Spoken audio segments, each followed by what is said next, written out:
At Dungeon 2 Valley of Despair, a cool-looking man takes down a giant insect with one slick move. After the fight, he pulls out some beef jerky to snack on, but just the smell of it is enough to make his stomach churn. He's clearly fed up, groaning that this bland, dry food is actually making him nauseous. Crashing on a nearby rock, he vents loudly, calling the dungeon totally stupid, and wondering how the hell he's supposed to survive a full week with nothing but some mid-tier potions and this sad excuse for a meal. Laughing dryly, he questions what kind of outdated era this is. Like seriously, why the hell aren't they allowed to bring their own food?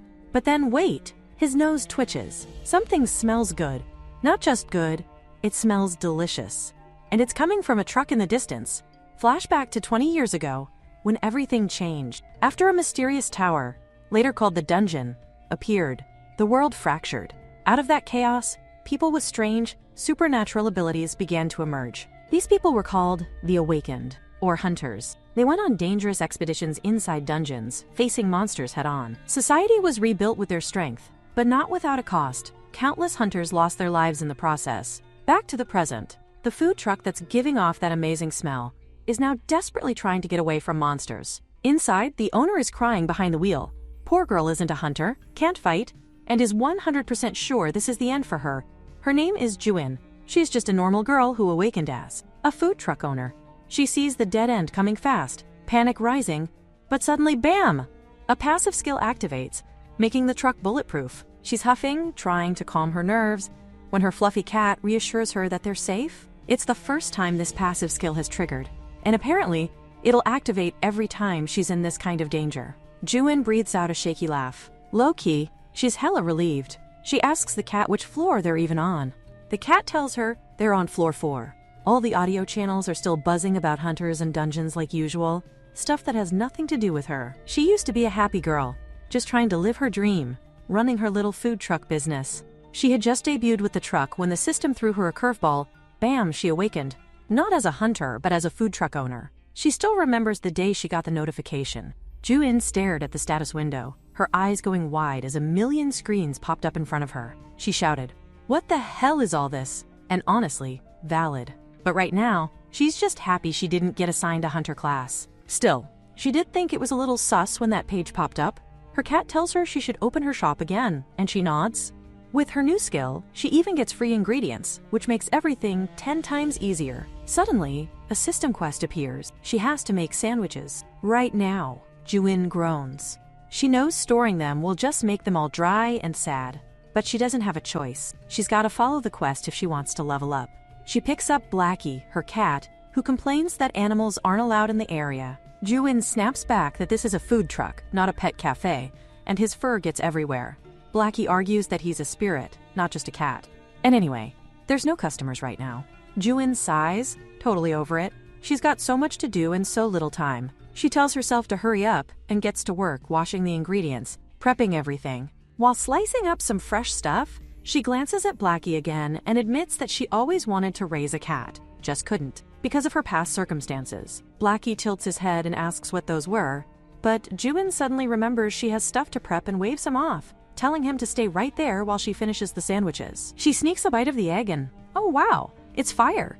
Like, no joke, insanely delicious.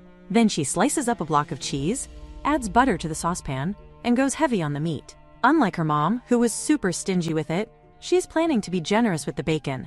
But pre-cooking this much bacon is seriously annoying. The system alerts her that the quest is complete, but she's still stressed because the bacon isn't ready yet. Apparently though, that doesn't matter. Turns out she doesn't need to prep everything in advance. She just spreads the sauce, throws on the ingredients, stacks it all up, and cuts the sandwich cleanly. Done and dusted. Now all that's left is to promote the store and attract customers. Right on cue, she spots a hunter fighting a monster nearby. He glances at the food truck with the most confused face ever, like, is that really a food truck in a dungeon? Juin waves at him, all cheerful, and asks if he's a customer. She even offers him the sandwich she just made. The hunter stares at her, stepping closer, narrowing his eyes. And the only thought running through his mind? She must be some weird new kind of monster. The guy suddenly pulls out his sword, eyes sharp and on edge, ready to strike. Juin throws up her hands, half panicking, and blurts out, "Oh God, calm down. I'm a human, not a monster." She begs him to lower his weapon, trying to sound as normal and non-threatening as possible, explaining again that she's really just a person and that's sort of his. Yeah, it's seriously about to give her a heart attack. But this dude has a whole trust issue arc going on. He squints at her suspiciously, asking how he's supposed to believe her. What if she is some kind of monster that casts illusions?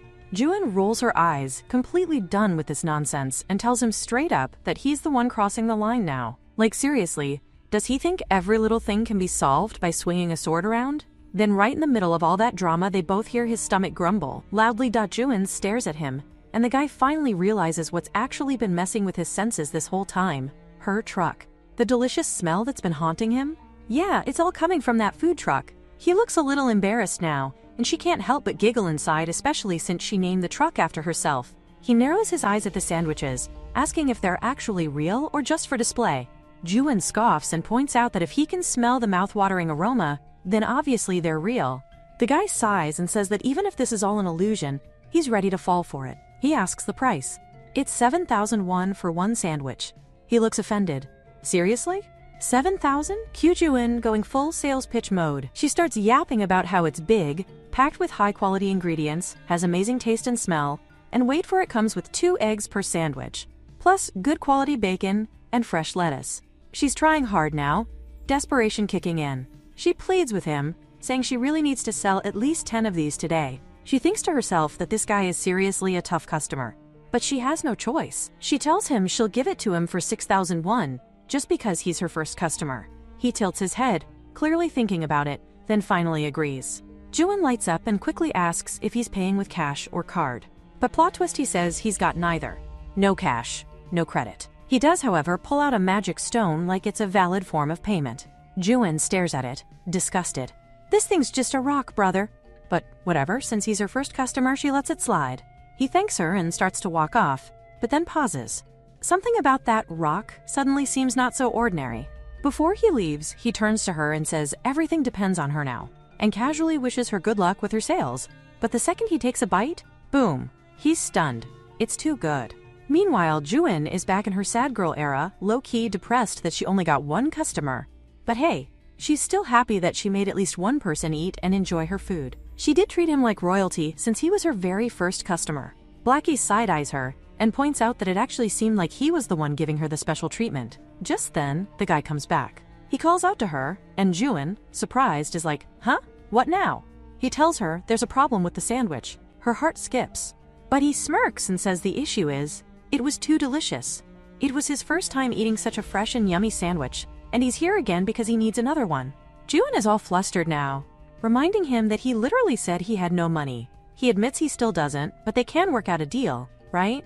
After all, she told him she needs to sell 10 sandwiches, so he offers to be all 10 of her customers, using a gold coin as payment. He explains that even if it's the same person buying over and over, the system counts sales individually, and since he's now making a second purchase, that makes him the second customer. She gets her stats, he gets good food. It's a win-win. Juin stares at him like, what? But, just like he said, the sale counter actually ticks up. Now she wants to try something.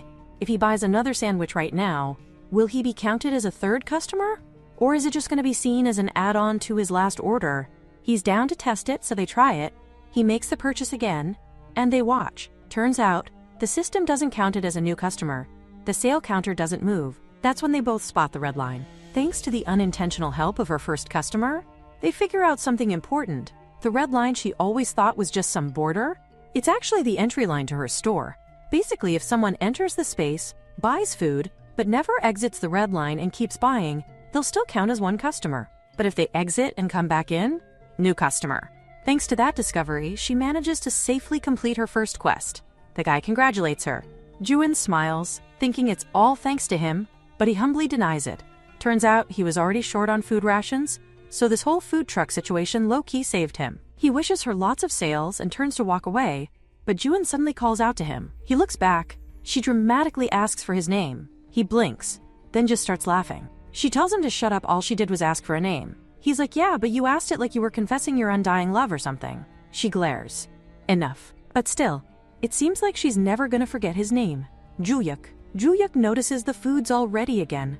Juin says that of course, a Korean can't have a full meal without rice. Since she doesn't have much time left, she decides to serve him some instant rice. She gets everything ready for him, and Ju-hyuk's actually really impressed by how thoughtful the meal is. She even throws in some soup because, duh, what's rice without soup? Ju-hyuk looks touched. He asks how he should return the thermos to her. Jinu waves him off and says it's no biggie. He insists he'll bring it back next time they meet. After he finally leaves, Jinu looks around and realizes she's got a whole lot of cleaning to do. She doubts she can get it all done in 30 minutes. Blackie groans and asks why she was so generous to Jo-hyuk in the first place. Jinu explains that setting a good image for her business is super important. Plus, she's just genuinely happy that she found at least one person who loved her food and ate it with joy. And meanwhile, somewhere else, Jo-hyuk is finishing the meal and thinking to himself that this food right here feels like a dream come true. Now back in the real world, Blackie tells her that she still has a ton of stuff to learn, like the abilities of the awakened and the basics of dungeon life. But he's kind of like, how is this even possible? Dungeon news is literally everywhere on the internet, yet she still knows nothing about it. Juin admits she avoided it on purpose. Her parents were super busy before they passed away when she was really young. She was raised by her grandmother instead, the same woman who used to say things like, live a life where you fit in. Her grandmother's also the one who taught her how to cook. Turns out, she was kind of a low-key, amazing Korean chef. Blackie agrees that it might not be easy to untangle a story like that, so she doesn't need to stress. She can take things step by step. That actually makes Juin kind of teary. Now we see that Juin basically holy with how grateful she is to cook and eat when the ingredients are free. Blackie says she sure knows how to bounce back, but Juin's just like, food cures everything. She suddenly gets all hyped to make scrambled eggs and sandwiches for tomorrow's lunch. Meanwhile, Blackie's thinking she still has a lot to learn. But hey, even he can't get over how she used to freak out watching a cat eat with its paws when she first awakened. At the time, she genuinely thought he was a cat possessed by a ghost. No joke, she even got this random pop-up that asked if she wanted a tutorial. It felt like she had no choice, and then, out of nowhere, someone from behind chimed in. Of course, it's Blackie. He tells her she has to do it. She's an awakened now. Juin obviously was scared out of her mind when the cat straight up spoke. The cat says he's a spirit, and she's the one who gave him a name, so now he's here. But Juin is like, when the heck did she name him? Apparently, the dude mistook her truck name or whatever, but Juin insists, nah, that's her name. So now they're just going with Blackie. Back to the present, Jinu's glad she has this cute cat tagging along. But she seriously wonders why she can't get help from the spirits when she has literal mountains of dishes to wash. Anyway, first things first. Blackie's gonna teach her how to sell dungeon items. Turns out she can even sell the stuff Ju-hyuk gave her in the dungeon market. They wonder how much that gold coin will go for. She checks and boom, it's worth 1,000,000 won. She's like, there's no way he's sane if he gave her a literal 1,000,000 won for one sandwich. She starts doubting herself. Did she accidentally scam him? But Blackie reassures her that it's fine. The dungeon's a rough place, and maybe Ju-hyuk thought her sandwiches were actually worth that kind of cash in a place like that. Just then, a notification pops up saying all the items she listed are already sold. Jackpot. Once she sells the stuff, she can earn hunter market points and convert that into actual currency through her bank. So technically, selling food in dungeons might just be her new side hustle. She can actually make money from her dungeon currency and use it in her world. It gets directly deposited into her account, and it's a whopping amount. But Juin is still stuck in denial. She thinks there has to be some glitch in the system, or a straight-up mistake. Blackie, completely unbothered, tells her that if she doesn't believe it, she can just go check it herself. She starts wondering what this weird rock even is. The one she got from that guy, like, who was he really? She pulls up the info and gets smacked with the truth. That rock is not just a simple rock. It can be used to teleport to different places. Juin is now spiraling, wondering what kind of person would casually hand out something that valuable. She does a little deep dive and finds out, yep, that guy's not just anyone. He's literally a guild leader and the second-ranked hunter in the entire world. Now everything's clicking into place, and it's so much weirder. This was her first time entering a dungeon. She sold a sandwich for a ridiculous price. And not just to anyone, she gave it to rank 1. Plus, she straight up acted like that rock was no big deal. She's certain she must have sounded super arrogant. But the deal they made, it's actually starting to feel creepy. Like, why would a top-ranked hunter hand something that expensive to a total nobody like her? She starts stressing, what if he goes around telling people she scams hunters and takes their wealth in exchange for food? If that happens, she's doomed. She suddenly feels like she has to meet Ju-hyuk ASAP. Blackie's like, girl, what are you even talking about? Juan is already planning to go beg for forgiveness. She'll return the money, even get on her knees if she has to. She really needs to save her business, and this whole mess is stressing her out. Next day, morning hits, and she's a little freaked out because the ingredients from yesterday are just gone. But turns out, that's normal. The dungeon resets, and now she has new ingredient. Then she notices Blackie, who's a spirit, just chilling on top of the fridge. She's like, why is he acting like a regular house cat? But Blackie says he's just getting used to it. Now it's her turn to start getting used to all this dungeons, awakeners, the system, everything. Before heading back to her store, she learns more about dungeon skills and systems. That's when she notices something on her system interface keeps flickering off and on.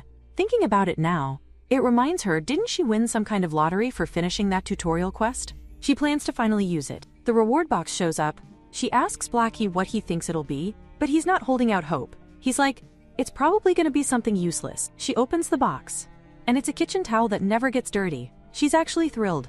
To her, this is a huge win. Blackie, meanwhile, is side-eyeing the situation, like, is this really a good thing? She tries out the towel, wiping away leftover bacon grease, and yep, it stays squeaky clean. Not a single stain.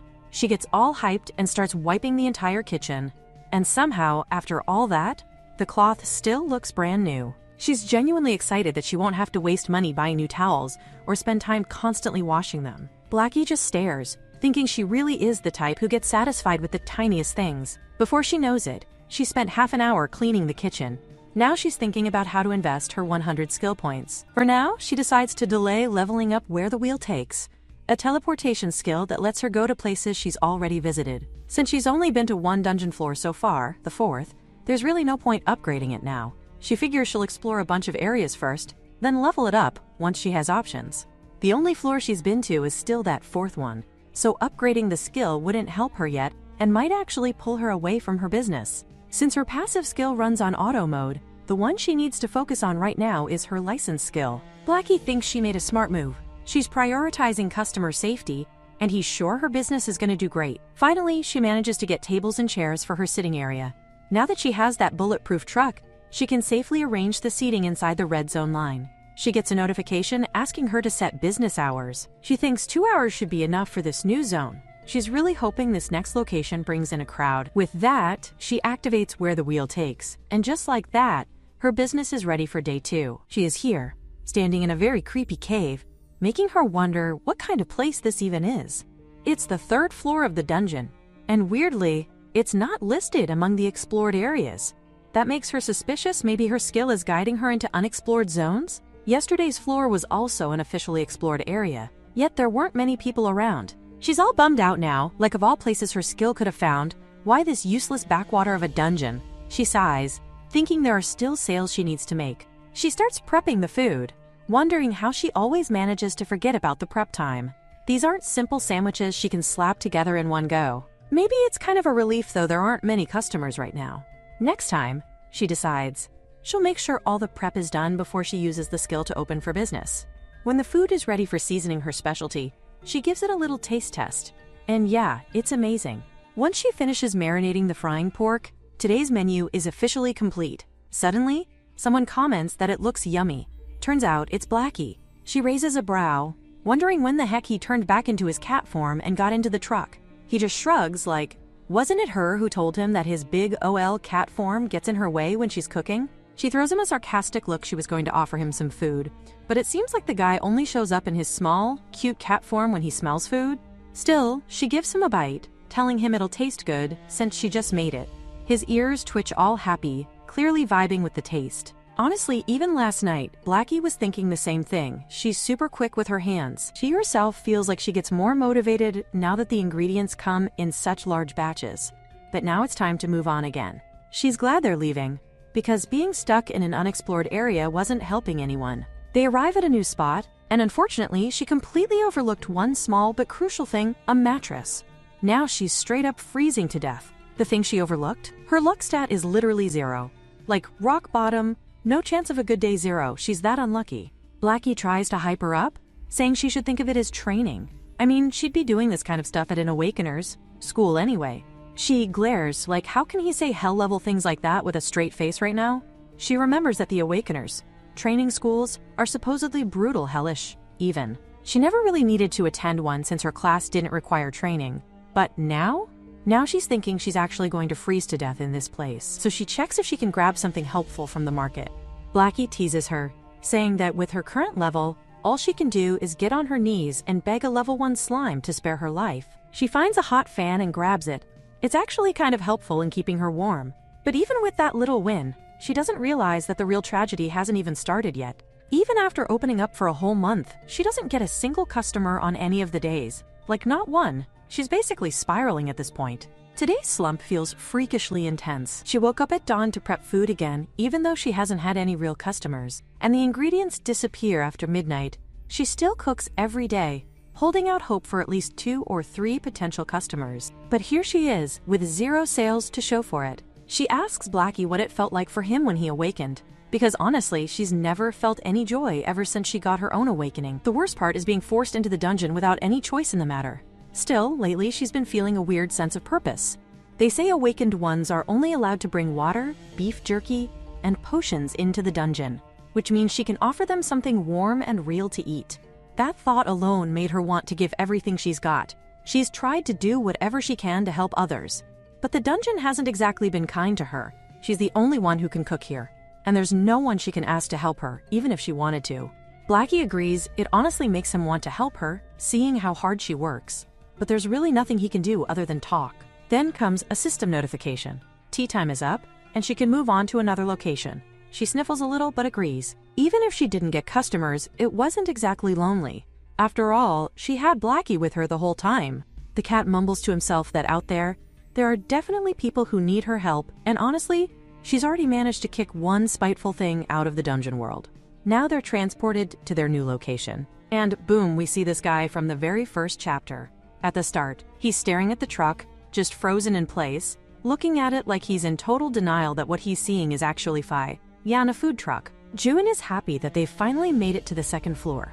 The air here is super fresh-like, noticeably good, and she twirls around, taking it all in. It kinda hits her that she's really being a customer now. Like for real, and not in some weird fever dream. Is this real life? She legit starts rapping under her breath, swearing on her entire existence that she's not some illusion-casting monster, and that this truck is 100% real. If that hunter is hungry, well, he better get ready to eat, because this is happening. The hunter mumbles that he is pretty hungry, actually, and she tells him straight up that he better eat now before he gets wrecked out there. Plus, the payment can be done with hunter points anyway, so it's not like he's losing anything. Still, the guy is sitting there in straight up denial, while she's over here cooking like her life depends on it. She's worked really hard on this, especially the sauce and the meat, and she's just so glad that none of it went to waste. The highlight of this whole tonkatsu dish? Definitely the sauce. No debate. Now the hunter is low-key peeking at her from the side, totally baffled, like, how is this even a thing? She tells him it's almost ready, just a little more patience. Finally, all the prep is done, and she plates it up, serving it to him with a proud little grin. Seeing him enjoy his food makes her whole heart do a little dance. The hunter takes one bite, and boom, tears. Full-on misty eyes.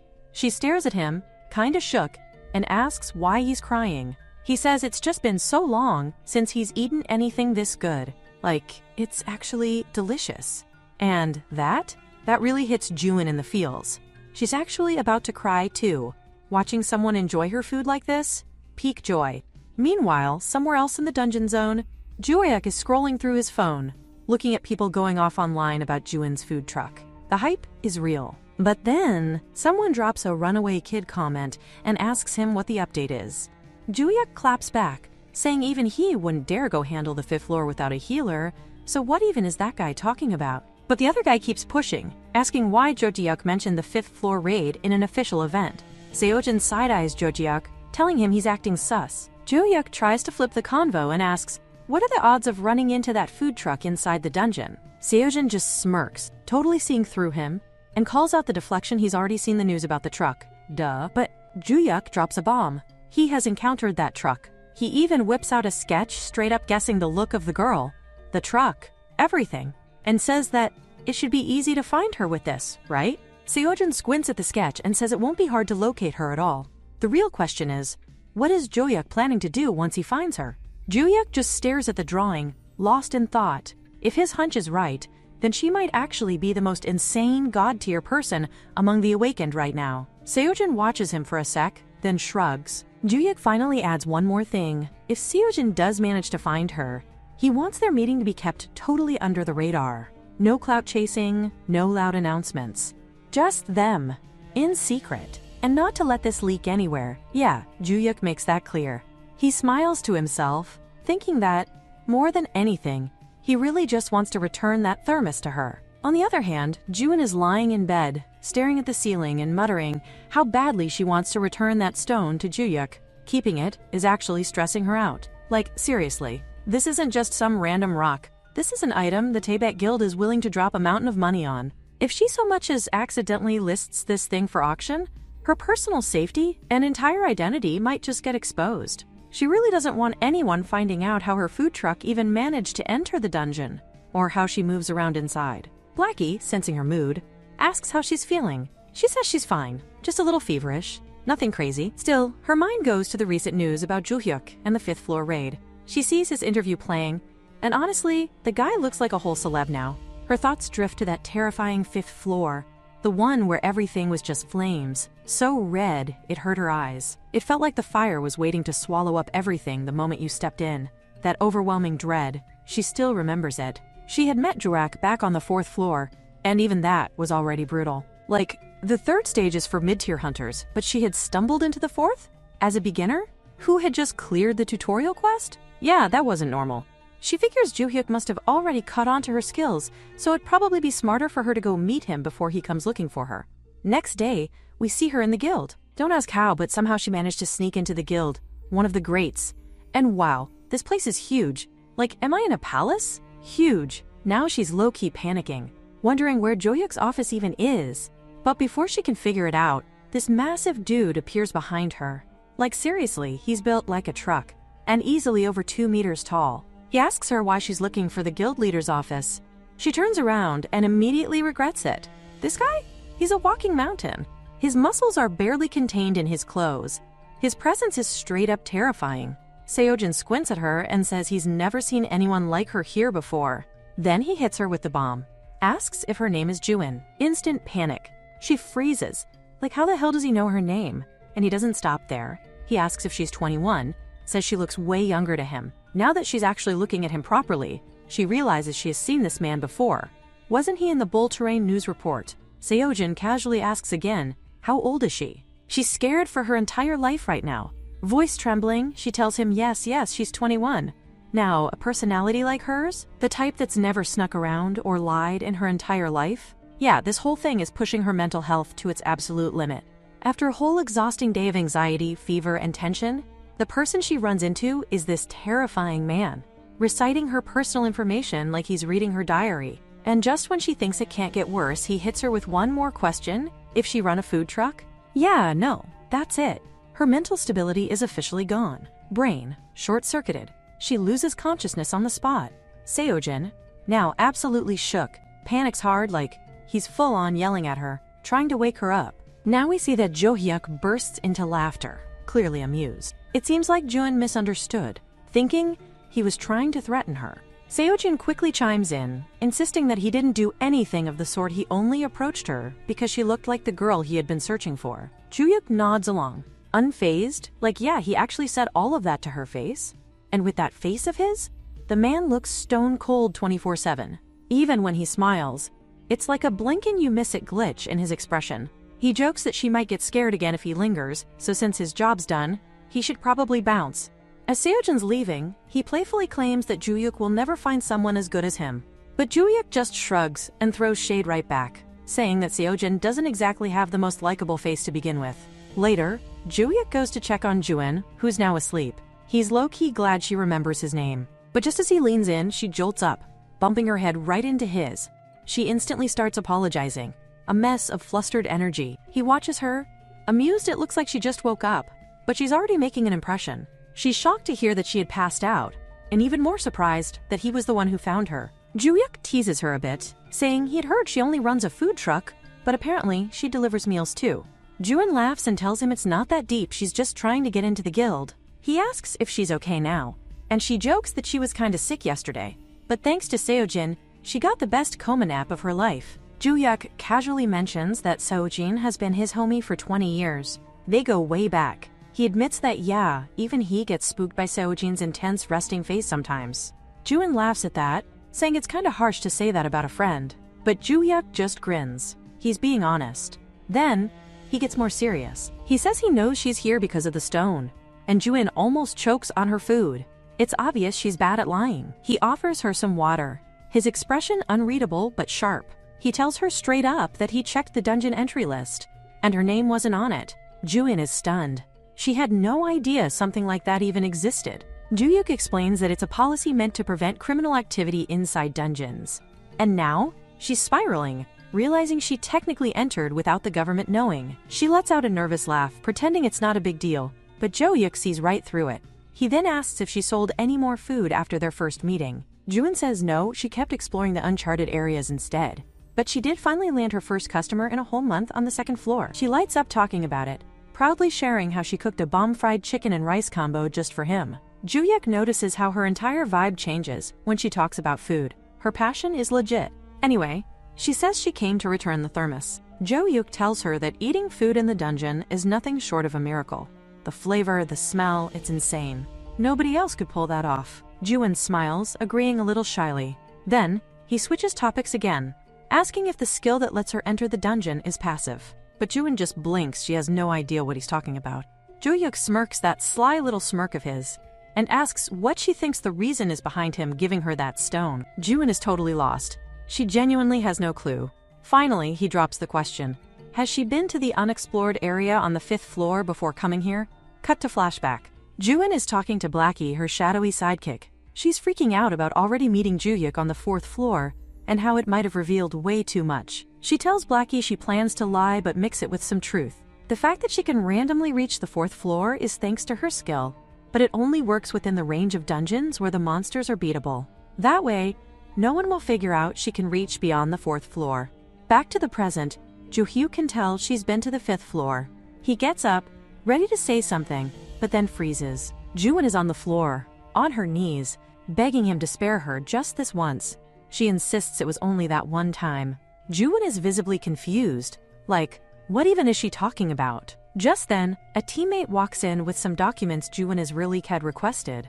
But the hunter spots Juin and immediately assumes the worst. She shouts at Jo-hyuk, asking if he's bullying someone again. He yells back, denying it, telling her to just drop the files on the desk and dip. Once the hunter leaves, Jo-hyuk turns to Juin and tells her to get up. Why is she on the floor? Juin awkwardly replies that she thought he was going to kill her for lying. Jo-hyuk sighs, saying he's not that scary of a person, and heads off to make tea since it looks like this conversation isn't ending anytime soon. Juin calls out that she'd like black coffee, thank you very much. That throws Jo-hyuk off. Wasn't this the same girl who was literally just begging for her life? Now, seated across from each other, he asks her to tell him more about the 5th floor. Juin explains that it's a place called the resting place of the corrupted Fire King spirit. Jo-hyuk studies her closely. She's still holding something back. He tells her that he's heard of such a place but has no clue where exactly it is. Finding it would require a whole lot of wandering around. Jiyeon debates with herself, should she tell him? Eventually she says that the place they first met was in the right area. He raises an eyebrow and asks what about that location. She tells him it's part of the right zone in the Ariadne scalars. He follows up, asking if her skill also gives her some kind of dungeon map access. But Juin dodges that, saying she can't disclose that detail. Jo-hyuk thanks her anyway, says the info will help with the subjugation mission. Juin explains that she's only curious for personal reasons like, why do hunters even subjugate dungeons that are super dangerous? Jo-hyuk answers that if they don't, a rift will open. He asks if she remembers the rift from 20 years ago. Nobody wants history to repeat itself. Juin nods. Her parents died in that rift. She gets it. Then Jo-hyuk casually drops the real bomb. He slides over a set of documents. It's a contract. He asks her if she'd be interested in joining their guild. A guild membership contract, it's her first time seeing one. She asks Jo-hyuk if he's being for real, and he nods like it's the most casual thing in the world. Jo-hyuk tells her he's been thinking about it ever since the day they met, but he has only one request, that she provides delicious food to their guild members. If she has any extra conditions or special requests, she can write them down right now. This is all way too much. Her brain's glitching, like what even is happening right now? He suddenly throws in a wild question, asking if a 20 billion won bonus would be satisfying enough for her. She freezes. Shock hits her like a truck. 20 billion? What does he even mean by that? She stands there, mind short-circuiting, trying to wrap her head around this unimaginable amount of money. He casually calls her name, wondering if it's too little. He straight up says he can drop it down to 15 billion if that makes more sense. And that's when she just straight up crashes, emotionally, mentally, verbally. What the hell does he mean by that? Is he out here acting like it's game money or something? But he's so serious about it, like deadpan serious. Says it's the signing money, and she'll get even more money with each expedition they go on. It's all coming at her too fast. She snaps. Full on yells at him, tells him to stop talking about money. Like seriously, can he just not? Jo-hyuk says to her that she seems confused, so it's probably best to talk about the dungeon first. He points out that the end of the dungeon hasn't been revealed yet, but once all the areas are secured, evidence always appears showing that the entire zone has been opened. There's no real way to tell the difference between day and night down there, since dungeon time runs opposite to real-world time. Ju-in notes how the more they talk about the dungeon, the stranger it all feels, even the structure. But Jo-hyuk just shrugs, like, so what about it? She had thought the dungeon floors would be clearly divided, but apparently, the area right next to the 4th floor's Ariadne zone is already the 5th floor. Jo-hyuk explains that's why they're able to explore new floors, even if certain areas haven't been fully secured yet. She starts thinking maybe that's exactly why there are still so many undiscovered sections on the 3rd floor. They got lucky discovering the path to the 4th floor from there. No wonder her business never took off on the 3rd floor. For reference, he explains that the red line on the map shows the shortest direct route to the next floor. That's the route he used to go solo to the 5th floor. Curious, she asks how long it takes to go from the 1st floor to the 4th. He tells her it takes about a week, so a round trip would be 2 weeks, and the whole tour would be 20 days. She thinks that sounds insanely time-consuming. Having to plan for an indefinite dungeon raid sounds terrifying. She says honestly, it's gonna be hard for her, but Jo-hyuk reassures her that besides fighting the boss, they'll assign skilled hunters to protect her. She smiles, but that's not even the issue. The real problem is that she only has the strength of 5 stats, and she doesn't think she can even walk for 10 days straight like that. Jo-hyuk seems like he's in denial, acting like if she just pushes through she'll be fine. She wishes she could lie about it, but she can't. This is her reality after awakening. He chuckles and says her strength is lower than a non-awakened civilian. She knows she shouldn't laugh, but she does because seriously, who just casually says that? She tells him she wasn't like this before. It only happened after the awakening. Jo-hyuk says it's fine, they can give her strength-boosting potions. She then asks how many people will be in the raid. He says around 30 to 50. She quickly realizes that serving 3 meals a day for 50 people is no joke, but the contract conditions are solid. She asks if she can borrow his pen for a moment. As she reads through all the terms, one thing catches her eye. Why is the renewal period just 1 year? She explains that her original plan was to expand her business and open a full franchise, but after this unwanted awakening, everything changed. Now she's stuck in a position where she can only cook inside the dungeon, so one day, she might not want to enter it at all. She's not a combat-type awaken after all. Jo-hyuk agrees that it makes total sense and says he's honestly looking forward to working with her. He tells her he'll prepare a fresh contract and call her again to sign it properly. But for now, he has to attend a Guild Alliance meeting. As she's about to leave, he hands her back the thermos she gave him and compliments how well it went with the sushi she made. She's glad he enjoyed it. Later, she's telling this entire situation to Blackie. She's got some seriously non-combat skills, and while there are a bunch of problematic civilians, only hunters are allowed inside the dungeon. If hunters cause chaos in her shop like flipping tables or trashing the place, she wouldn't be able to stop them. Blackie agrees with her concerns, but points out that it was her mistake to mention the location of the 5th floor. She defends herself, saying she just wanted to help. What if someone got lost while hunting? Blackie insists that if they get lost, that's on them. But Ju-in argues that it's not that simple. It's their duty to prevent dungeon cracks from happening, and helping each other is part of it. Still, being bound by a contract that forces her to go whenever the guild calls? That's not cool. Blackie warns her again. No matter what, she shouldn't mention the name of unexplored dungeons. Ju-in gets nervous. She asks him if he's that upset. She tells him she couldn't help it. It was the heat of the moment. Trying to soften things up, she tries to bribe him with food. He sighs. Does she really think she can bribe him with a meal? She promises she'll make him something really delicious this time. He's like, okay, fine. So she starts cooking for him. But Blackie tries to sneak some food while she's prepping, and she catches him in the act. He claims he just needed a little bite. She shoos him away and gets back to cooking. Today's highlight? Egg. Finally, the tuna rice porridge is ready. She hands it to him, saying she's sorry she didn't think it through. and the info he gave her might have been confidential. Blackie sighs, saying, "Oh, Juin," like a tired parent. Juin thinks that food seriously has magical powers. It can fix relationships, lighten up stress, and bring actual joy to their otherwise draining days. Still, she's worried this meal might not be enough for a full-on raid, and it'll probably digest too fast. Now her mind is spinning, thinking, what kind of dish would be practical without being too fancy? That simple joy of making food by hand in a place like the dungeon, it's what keeps her going. But even she knows .it's not going to be that easy. The next morning, Juin is making a whole dramatic fuss about how she's going to be late.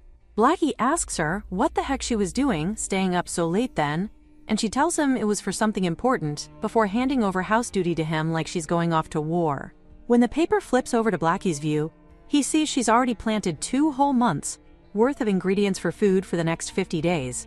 Like, that's dedication. On another level, she basically just prepped a whole buffet farm in advance. Meanwhile, people outside are buzzing.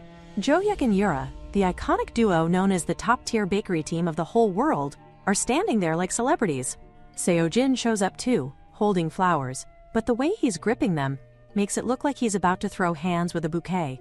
When Joyuk explains that the mayor told him to hold them so he doesn't scare people off with his usual intimidating vibe, it all makes weirdly perfect sense.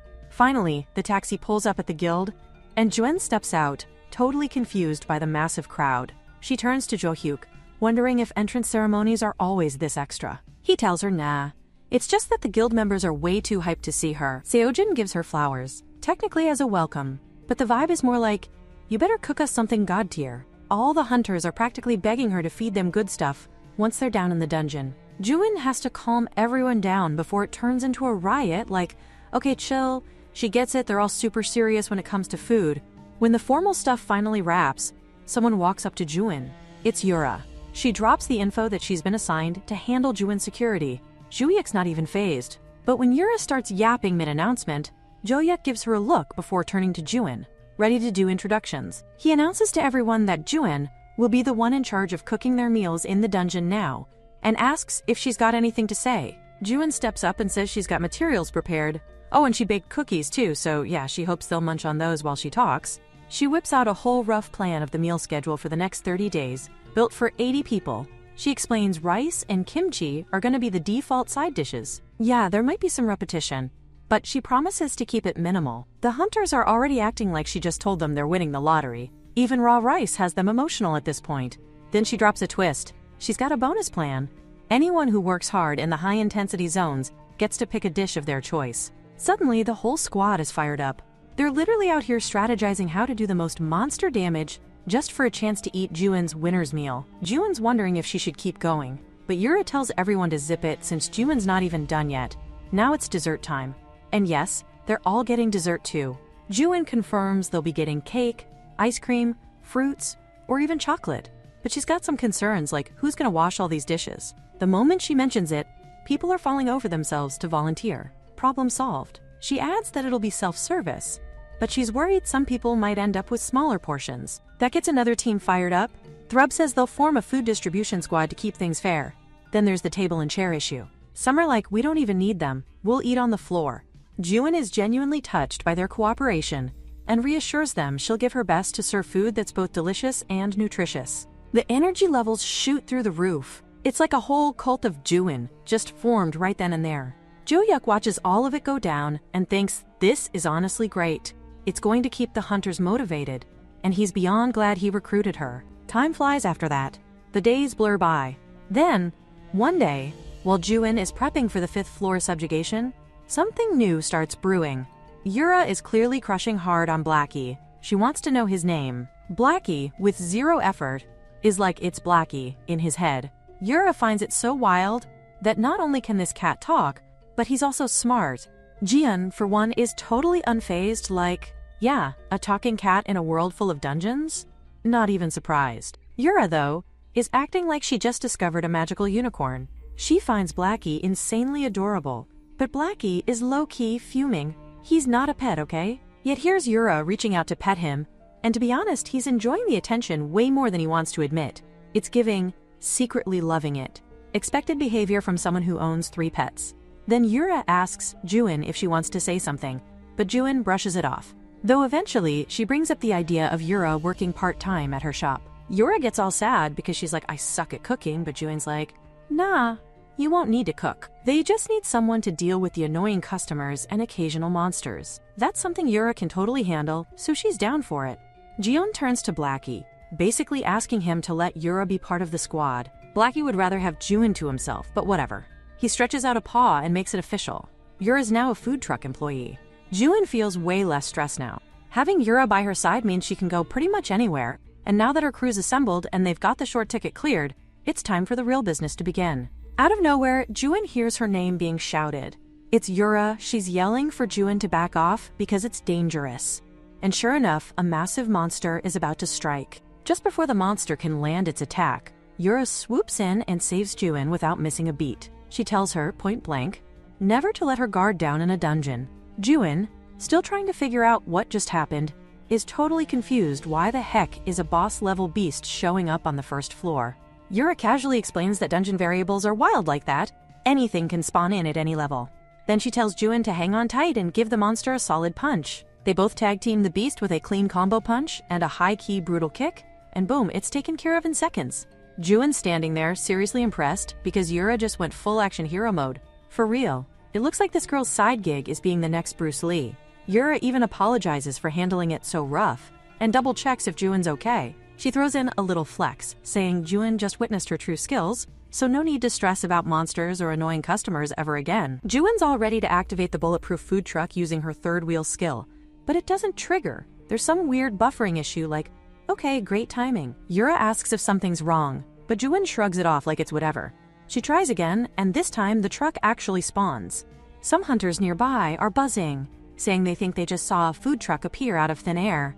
Others think it sounds ridiculous, until they see it with their own eyes. Now they're straight up stunned. Today's menu is limited to just 50 people, so Juin announces that the first ones to show up can get a plate. The hunters are still chatting way too much though, until Yura yells at them to shut it like, who even talks in the kitchen, seriously?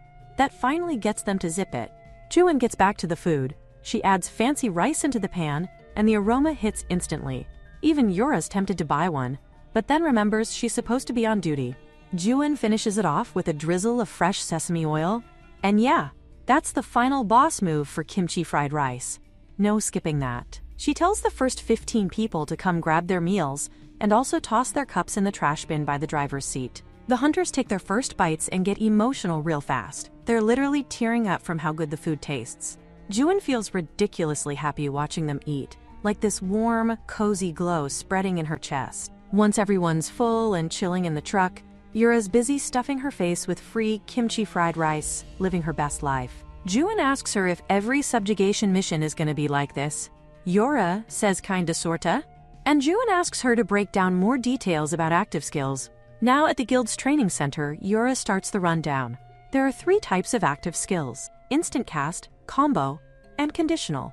Juin wants to know what an instant cast skill looks like, and Yura goes straight for the demo. She kicks a punching bag so hard that it tears clean apart. Juin's stunned all over again. Yura explains that instant cast skills don't need any pre-requirements, just mana. You use it, boom, it works. Then she moves on to combo skills. Normally there's a delay between using one skill and the next, but combo skills erase that delay, so you can chain attacks like a pro. She gives a quick display kick, then a back kick in smooth sequence. Juin watches, eyes wide, as Yura says most hunters at the academy train on combo skills first, since they're super practical. Finally, Yura covers conditional skills. As the name says, they only activate under certain conditions. She performs another stunt, this time a crazy jump, that triggers a powerful move mid-air. Juin's completely wowed. Yura makes it clear, knowing how to actually use your skills the right way is a big deal.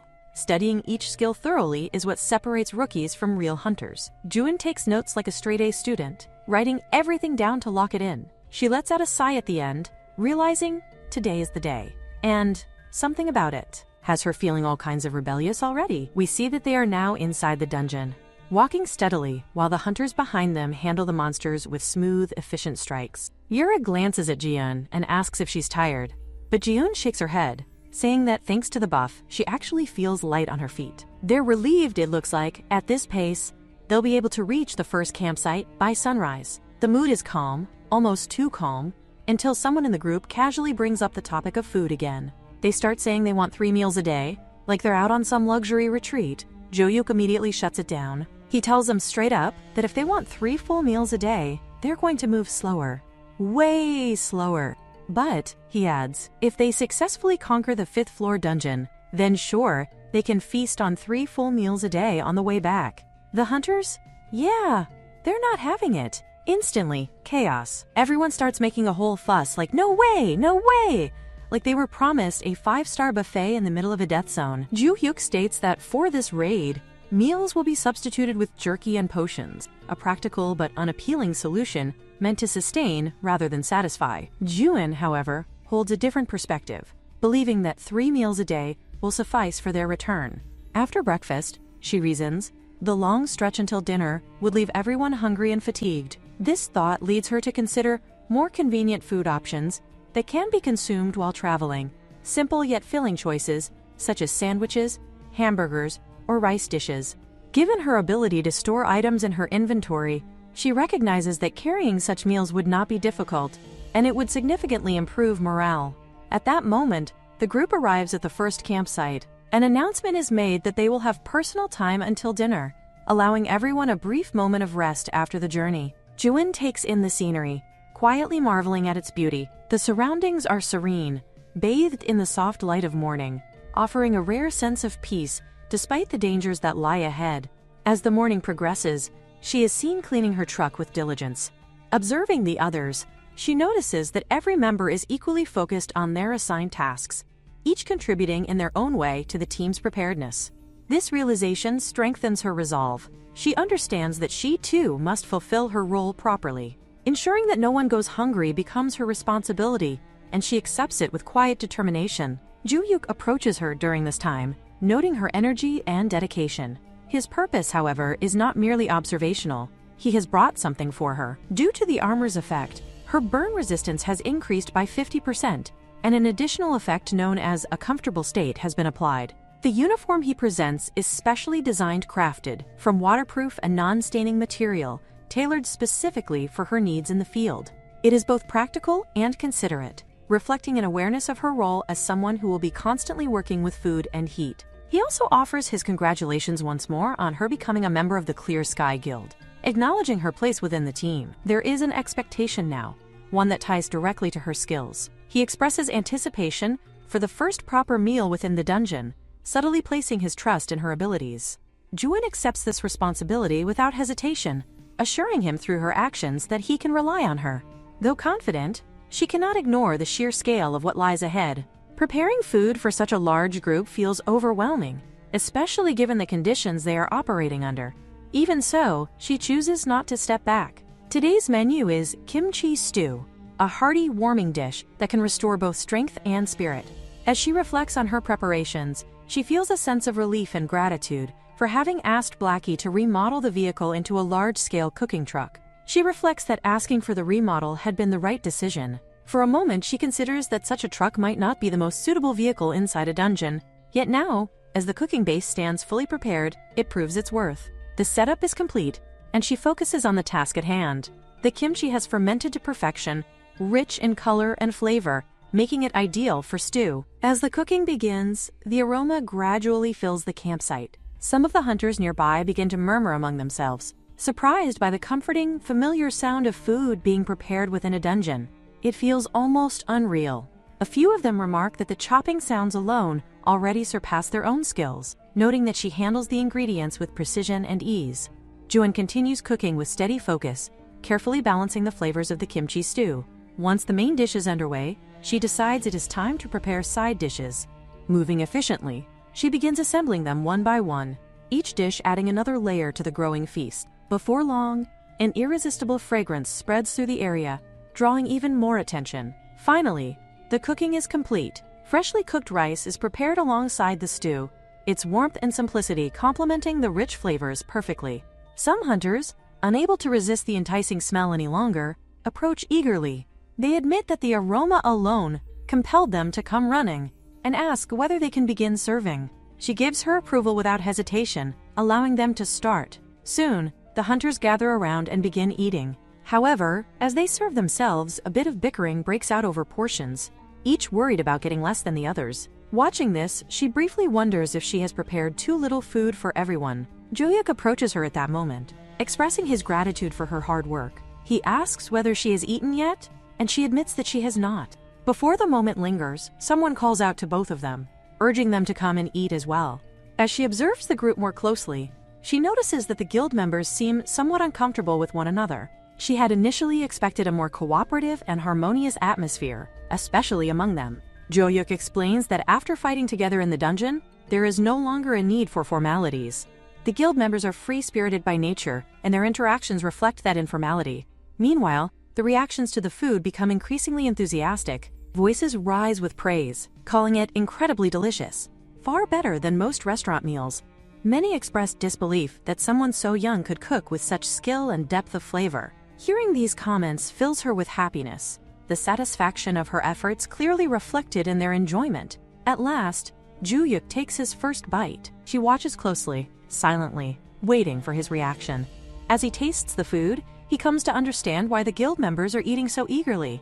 The flavor is so rich and satisfying that it inspires a desire to keep eating without stopping. She considers this the highest form of compliment for someone who has cooked. He adds that, in truth, he already had an idea from the sandwiches she made earlier. That reminder brings back the memory of an unusually expensive purchase, prompting her to reflect on who would spend such an amount on a simple sandwich. He explains that after retrieving the gate stones, he had bought 10 sandwiches for 9 gold coins, though he would not have hesitated to pay even more. She remarks on how wealthy he must be, but he dismisses that assumption, saying it is not about wealth. Any hunter present would have been willing to do the same. She wonders if he is simply trying to please her with his words, but he clarifies that he is speaking sincerely. In his view, she is truly one of a kind. For years, hunters have been unable to use their full strength within dungeons due to the lack of proper food.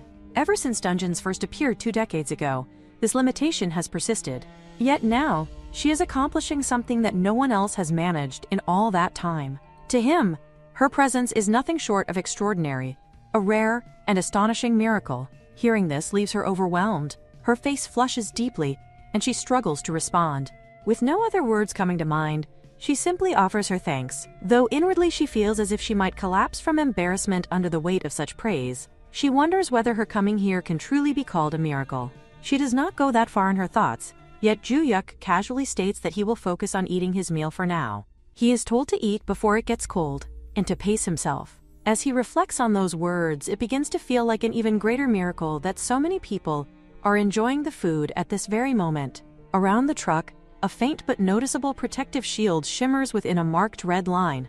Its purpose is clear to prevent monsters from attacking. The hunters observing it cannot help but admire the skill behind such a barrier. Joo-yuk explains that the ability is limited in its use, functioning only for business-related purposes, such as creating a temporary resting spot while hunting monsters, and nothing beyond that. Yura begins to think strategically, wondering if the truck could somehow be placed inside a boss's room and used to launch an attack from within. The idea seems appealing to her. Meanwhile, Joo-yuk decides that he and Jin will handle the monsters roaming nearby first. Jin questions why he has to be involved, but before the discussion goes further, their attention shifts to the appearance of slime monsters. Joo-yuk asks if Jin is ready, and upon receiving confirmation, Jin activates his skill and launches an attack. Elsewhere, some of the hunters are peacefully enjoying their ice cream, momentarily free from tension. However, the calm is abruptly broken when they hear a strange and unsettling noise. Confusion spreads among them as they try to identify its source. It is not long before a warning system activates, indicating that a group is causing chaos inside the store by using skills. A system message follows, stating that the bulletproof truck's special effect, Force Explosion, has been activated. A target has been identified, and the skill proceeds automatically. Joo-in is unable to comprehend what is happening, and the confusion deepens when both Joo-yuk and Jin suddenly come under attack from the truck itself. Yura and Joo-in are both stunned, unable to process the situation, while the surrounding hunters are equally bewildered. Joo-in immediately insists that it was not her doing, that she did not activate any such ability. At that very moment, Blackie appears and calmly declares that he is responsible for what has happened. Joo-in turns to him in disbelief, questioning whether he truly caused this. Blackie confirms it without hesitation, explaining that food trucks fall under his domain. As a spirit, he cannot tolerate other forms of mana being used within his territory. He elaborates that although she may share the same side as his master, she is not aligned with him. The area they are in is sustained by a spirit's power within the dungeon, and any interference from outside mana threatens to destabilize it. Juin struggles to accept this explanation and questions why he remained silent while she was using her skill, instead of warning her beforehand. He explains that his master had only insisted on changing the interior of the truck. Altering the original settings of an entire area requires an immense amount of energy, far beyond what could be casually expended. He recalls waking up in shock when he emerged, realizing the extent of what had been done. The master, after all, is not a hunter, but merely a food truck owner. Since he is still in the process of recovering his strength, he decides that he will return to sleep. Juin approaches Juyuk and apologizes, admitting that Blackie seems to be hiding many things from her. Juyuk observes the situation carefully and concludes that the truck resembles a magician's magic circle. Just as an already completed magic circle is disrupted when foreign mana interferes with it, the same principle appears to apply here. It seems that the entire truck itself is a magic circle constructed by that spirit. He cannot help but note how impressive such a spirit must be. She questions his reasoning, prompting him to explain further. He compares the situation to dealing with a troublesome customer, where entry is restricted for a day as a form of control. This realization causes her to shout in frustration.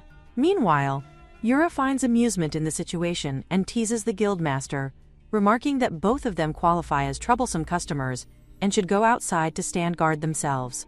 Jin reacts sharply, shouting at Yura that if he steps inside, she will be the first one he deals with. Juin, caught in the middle, continues apologizing to both of them, clearly overwhelmed by the circumstances. As time passes, everyone settles into their respective camps. The atmosphere quiets down, and the hunters begin their night watch. Juin is later seen sitting alone when someone approaches her and asks if she is still awake. She responds that perhaps it is because of how bright everything is that she cannot fall asleep. One of the hunters recalls that she mentioned this being her first monster hunt. She confirms it and expresses her fascination with how the dungeon remains brightly lit despite it being night outside. The hunter gently suggests that she should go into her tent and rest, offering to wake her at 5 in the morning. However, she requests to be woken up at 1 instead. He finds that too early, but she explains that she needs to receive the next batch of ingredients after midnight, making it extremely important. Understanding the situation, the hunter agrees to arrange things accordingly. She thanks him and asks if he knows which tent is hers. He points it out, and she confirms it. She remarks that although the tent appears small from the outside, it is actually very spacious within. It is an enchanted space personally ordered by Juyuk from an alchemy workshop. Upon entering, she is amazed, wondering if this is truly what alchemy feels like. The interior is astonishing, complete even with a bathroom. After taking a shower, she lies down on her bed and begins planning her meals. For breakfast, she intends to prepare grilled mackerel, and for lunch, she plans to make rice bowls. However, her thoughts are suddenly interrupted when she cries out in pain, confused about why something hurts. By around 4 in the morning, she steps outside and asks the hunters if they have heard anything from Juyuk. They inform her that he had instructed them to wake her at 4 instead. This revelation frustrates her, as she remarks that he did not seem like such a scary person at first. Another hunter reassures her, saying that if there is anything they can assist with, she only needs to ask. She then inquires whether any of them know how to peel potatoes. To her surprise, they handle the task skillfully, explaining that they often help with cooking at home and that this is an easy task for them. She thanks them for their help, but the hunter insists that he should be the one thanking her instead. He mentions how slowly time passes during night watch, making this a welcome activity. She also notices one individual whose knife skills are particularly impressive, and she feels a sense of determination not to be outdone. For today's moving lunch menu, she decides on tuna mayo rice balls. She begins the preparation process, focusing intensely. To prevent the rice from becoming mushy, she carefully squeezes out all excess oil. She continues working through each step with precision, fully immersed in the task. Eventually, the lunch is ready. She offers one of the rice balls to the hunter who had peeled the potatoes, asking him to taste it. After eating, he mentions that he saw grilled mackerel listed on the breakfast menu and asks if she needs help preparing it. She suddenly realizes that she had nearly forgotten about it and decides to check on it immediately. She thinks it would have been ideal if it had already been prepared, and upon opening the box, she is surprised to find that everything is indeed prepped. She examines it closely, noting the neatly prepared ingredients, savory rice components, and long-style mackerel that has already been cleaned, seasoned, and made convenient to cook. The irony is not lost on her. Compared to being given raw chunks of meat and rice before, This level of preparation feels completely different. As she continues preparing the fish, she realizes that she has not received pre-prepared ingredients like this from Blackie before. This leads her to wonder what criteria determines when such preparation is provided. The scene shifts to the soft sound of someone singing, a gentle melody carrying through the air, just as Yura suddenly rises from her place. The tune immediately feels familiar, and she questions who could have possibly set the alarm to match the one used during the training camp. One of the girls nearby admits, with a hint of nervousness, that she was the one responsible, explaining that she feared Yura would not wake up otherwise. Still adjusting to the morning, Yura turns her attention to Sierra and asks her to check what is being served for breakfast that day. Sierra complies without hesitation, and for a brief moment, the menu reveals itself in vivid detail. Neatly prepared shredded potatoes, perfectly fried eggs, grilled mackerel, mushrooms, clams, and a warm serving of miso soup. The combination is both hearty and comforting, promising a satisfying start to the day. The scene then transitions to Juin, who is immersed in her work while softly singing to herself. Her voice carries a natural charm, drawing the attention of one of the hunters nearby, who remarks on how well she sings.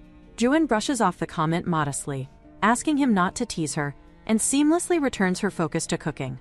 As expected, her skill shines through effortlessly. The harmony between the miso and clam broth comes together flawlessly, releasing a rich and inviting aroma. She continues by carefully seasoning the dishes and preparing the eggs with precision. The fragrance quickly fills the space, prompting someone to comment on how incredible everything smells. It is the same hunter whom Juin had previously instructed to wake her at 1 o'clock. Realizing the time, she reacts sharply, reminding him that she had specifically asked to be woken at exactly 1. In response, he calmly points out that while dedication to a task is admirable, neglecting rest would only hinder her performance. From his perspective, it is more practical to focus on serving now, as their team is responsible for that duty today. Juin acknowledges this but insists on taking 2 servings of rice for herself before anything else, maintaining her composed yet determined demeanor. The scene then shifts again, this time to Jin and Juyuk. Jin appears restless and uneasy as he wonders aloud how long it will take for the food truck to return. Juyuk admits that he has no clear idea, suggesting that it will likely be quite a while. This uncertainty leaves Jin visibly disappointed, as he reflects on the fact that the food truck does not provide deliveries. Juyuk responds with a touch of humor, pointing out the absurdity of expecting delivery services inside a dungeon. At that moment, Juin approaches them and asks whether they slept well. Jin responds with a dramatic tone, explaining that he had been kicked out and therefore could not sleep properly, blaming his discomfort on emotional distress. However, Juin immediately notices the contradiction, pointing out that the visible pillow marks on his face suggest otherwise. Juyuk takes the opportunity to tease Jin further, remarking on his poor sleeping habits, which prompts Jin to protest loudly, questioning why he is always the target of such remarks. Observing their exchange, Juin comments on how lively the two of them seem this morning, their energy contrasting with the earlier calm atmosphere. As the moment settles, Juyuk turns his attention to the food and begins eating the fish. He notes with clear satisfaction that the mackerel is exceptionally well prepared, lacking any of the unpleasant fishy odor that is often associated with it, further highlighting Juin's remarkable cooking skills. Juin calmly explains that she used green tea bags to eliminate the fishy smell from the mackerel, revealing yet another layer of her thoughtful cooking technique. She then turns her attention to Jin and asks how it tastes. In response, he simply gives a thumbs up, clearly satisfied. Encouraged by the relaxed atmosphere, she tells him that he can speak casually with her, adding that she is no longer intimidated by him. Up until now, he had always responded in short, quiet remarks, maintaining a certain distance. Juyuk then notices that Juin has not started eating and questions her about it. She admits that she usually skips breakfast, a habit that immediately draws a reaction from Jin. He insists that she should be eating 3 proper meals a day, bluntly pointing out that her lack of muscle might be the result of such habits. His comment prompts Juin to react with mild annoyance, remarking that the moment she gave him permission to speak casually, he began nagging her. Jin quickly defends himself, claiming that he is not nagging at all. Their exchange is interrupted when another hunter approaches, curiously asking what they have been discussing so intently. At the same time, Neonuni appears and gently suggests that Juin should go and eat her meal. Soon after, Juin is seated with a plate of food in front of her. However, she looks at it with hesitation, insisting that the portion is far too large for her. Nayun firmly counters that skipping meals like this will only harm her in the long run, even giving her a light pat on the back to encourage her. Just then, Choi arrives and asks if she is being bullied again. Juin immediately appeals to him for help, pointing at the overwhelming amount of food and questioning whether anyone could reasonably eat that much. Choi, however, shows no sympathy and instead remarks that consuming such a portion is simply what it means to eat like a proper human being, urging her to finish it. Reluctantly, Juin begins eating, convincing herself that she should fuel up, especially since they will be undertaking a night hike later. The group plans to move forward after today, aiming to reach the second floor. However, doing so requires crossing an enormous mountain range that stretches across 2 dungeons. By the end of the day, they are expected to reach the entrance leading to the second floor, known as the Valley of Despair. This area is divided into 3 distinct zones, one of which is notably where they once sold pork cutlet rice bowls. After passing through all 3 zones of the Valley of Despair, they will approach the Neoplanes, a vast region infamous for monsters that emerge from all directions. The Neoplanes is recognized as the largest dungeon area on the second floor, with the Neo River cutting through it. As Juin listens to all these plans being discussed, she finds herself overwhelmed by the constant strategizing. Wanting to shift the mood, she turns to Joyuk and asks if she might be allowed to try driving the truck once they reach the plains. He reacts with confusion, clearly not expecting such a request. However, Jin immediately supports the idea, suggesting that it could actually be useful. He proposes that they might even be able to use the truck as a weapon, running over monsters to defeat them. This suggestion sparks a moment of uncertainty as they begin to wonder whether the truck would destroy the monsters or be destroyed itself in the process. Despite her earlier fear of the dungeon environment, Juin has gradually adapted to it. As it is often said, humans are remarkably adaptable creatures, and her ability to adjust, especially through her experiences operating the food truck, has become surprisingly impressive. With growing confidence, she proposes testing the idea by attempting to hit a monster with the truck. She proceeds to activate the truck's driving mode, which is enhanced with a large vehicle license at level 2. The system appears specifically designed to push objects aside with ease. Determined to test its capabilities, she drives forward and strikes a monster directly. The impact sends the creature flying before it collapses, defeated. Jin watches in astonishment, unable to believe that the attack actually worked. The monster they had just faced was not a weak one. It would normally require the effort of 2 or 3 skilled wizards to defeat. Yet Juin managed to take it down with the truck alone. Instead of reacting with fear or shock, Juin expresses pure excitement, remarking that the experience is incredibly fun. Her reaction leaves the others staring at her in confusion, struggling to reconcile her enthusiasm with the situation. At that moment, a notification appears before her, informing her that she has defeated a monster and earned a reward of 200 points. This realization leads her to another thought. Defeating monsters allows for leveling up. This means that her skills, such as Where the Wheels Go or Add the Owner's Will, can also improve over time. As she reflects on the many unexplored dungeons still ahead, she begins to see new potential in her growth. A further notification appears, indicating that her experience has increased by 5%, bringing her level progress to 185%. Seeing this unexpected jump, she reacts loudly in disbelief, overwhelmed by the sudden surge in progress. They ask her what happened, and she explains that she has leveled up. Yura steps forward and congratulates her warmly, while Jin reacts with surprise, remarking that she is doing well yet again, and offering his congratulations too. At this stage, they believe that only a few more monsters need to be taken down, but this realization causes concern to stir within her. She reflects on the situation, noting that she has only defeated a single monster, and already her experience has increased by 5%. If she were to defeat just 3 more at this rate, she might reach level 2. With that, her skill would activate, allowing her to designate a specific location. However, instead of feeling relieved, she becomes anxious. She realizes that leveling up now would create a serious problem. The dungeon floor is flat, and the group had been relying on the idea that if she could drive the truck, their marching speed would increase significantly. But if she levels up too soon, that plan could fall apart. With a sense of guilt, she apologizes to the group. Jin immediately reassures her, telling her that it is understandable, and that she has her own situation to consider. Since they were the ones who asked her to participate in the hunt in the first place, he believes it is only right that they accommodate her circumstances. Still, the issue remains unresolved, and he begins to wonder if there is any possible solution. At that moment, Jo-hyuk speaks up, stating that there is only one way.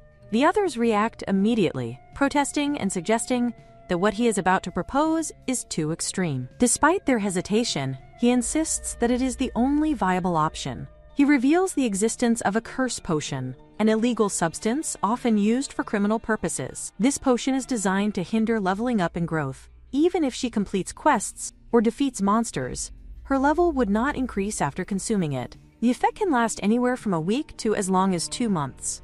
Rather than being alarmed, she finds the idea surprisingly appealing. To her, it sounds incredibly useful under the current circumstances.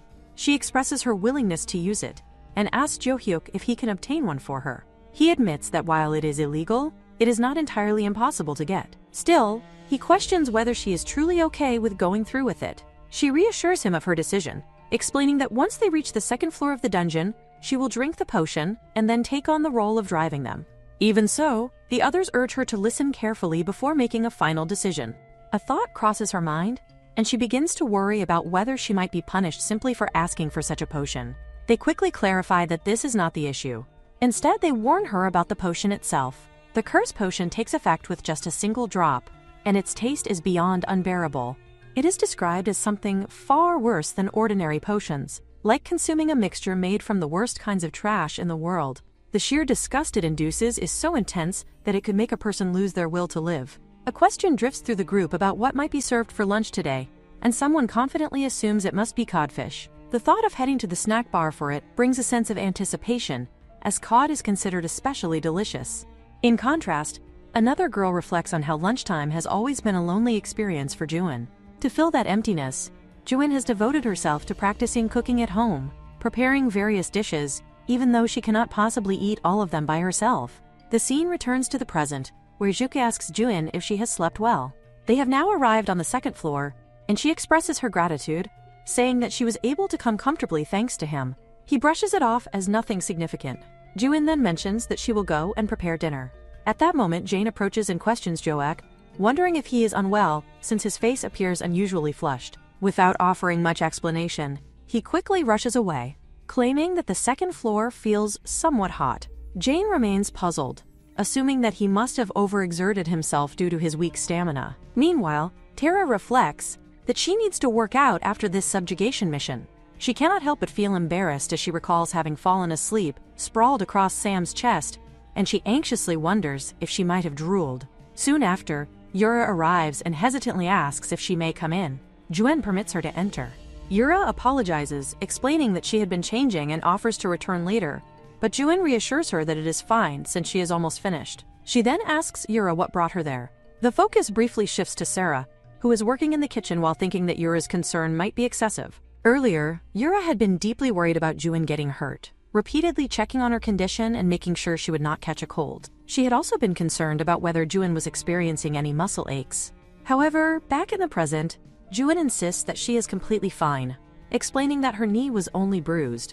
She recognizes that Yura and the others have gone through a great deal because of her. Now, surrounded by the comforting aroma of rich butter, she feels a sense of warmth and healing.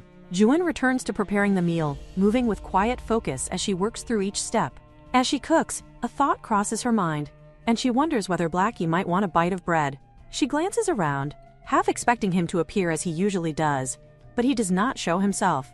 This absence makes her realize that he has not been around much lately. She recalls how cute it used to be whenever he emerged during her cooking, sneaking small bites of the ingredients.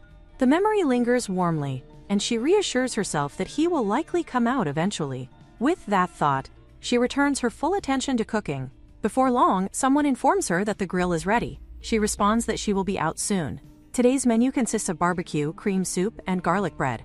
It is her first time having a barbecue gathering with everyone, and she finds that the food tastes even better when it is grilled and shared together. The atmosphere feels lively and comforting. Someone remarks that she must be tired after following them around all day, but she denies it, saying that she had fun. She reflects on something she has realized, that people should travel by car. The others point out that she was just saying how fun it was, but she clarifies that she meant something beyond just enjoyment. Nearby, Yu-hyuk takes a bite, savoring how the creamy soup wraps around the savory, crispy garlic bread, forming what feels like the perfect combination. At that moment, Yura speaks up, revealing that she had seen Juin earlier while she was changing. She explains that Juin's body was covered in bruises. Yura admits that she had convinced herself Juin was fine, partly because she felt pressured to maintain the pace, especially since they had already been moving slower than planned. The weight of guilt settles on her as she believes it is her fault. Ju-hyuk responds firmly, telling her that she should not bear the burden alone. He explains that everyone has been affected by impatience. Public opinion had already turned unfavorable after their strategy for the fifth floor subjugation failed. Looking back, he acknowledges that it is only natural for people's expectations to grow heavier upon them. That is precisely why they brought Juen along. Speaking bluntly, he states that she is someone who became entangled in their own greed. Because of that, he asks everyone to treat her with genuine compassion and to always prioritize her condition. The group expresses their understanding. Jo-hyuk then stands, saying that they should get going. When asked where, he casually remarks that Juen seems to be in poor condition again, so perhaps they should go tease her a little. They note that starting from today, the second floor has begun, yet their pace is not as delayed as they had feared. This progress is largely thanks to their guild master, who carried Juen along the way like a mother kangaroo. Hearing this, Juen internally protests, feeling that she should argue against such a comparison, but she lacks the energy to do so. Thoughts of the next day arise, as their third encampment will be set in the heart of the Neo Plains, beyond the Valley of Despair.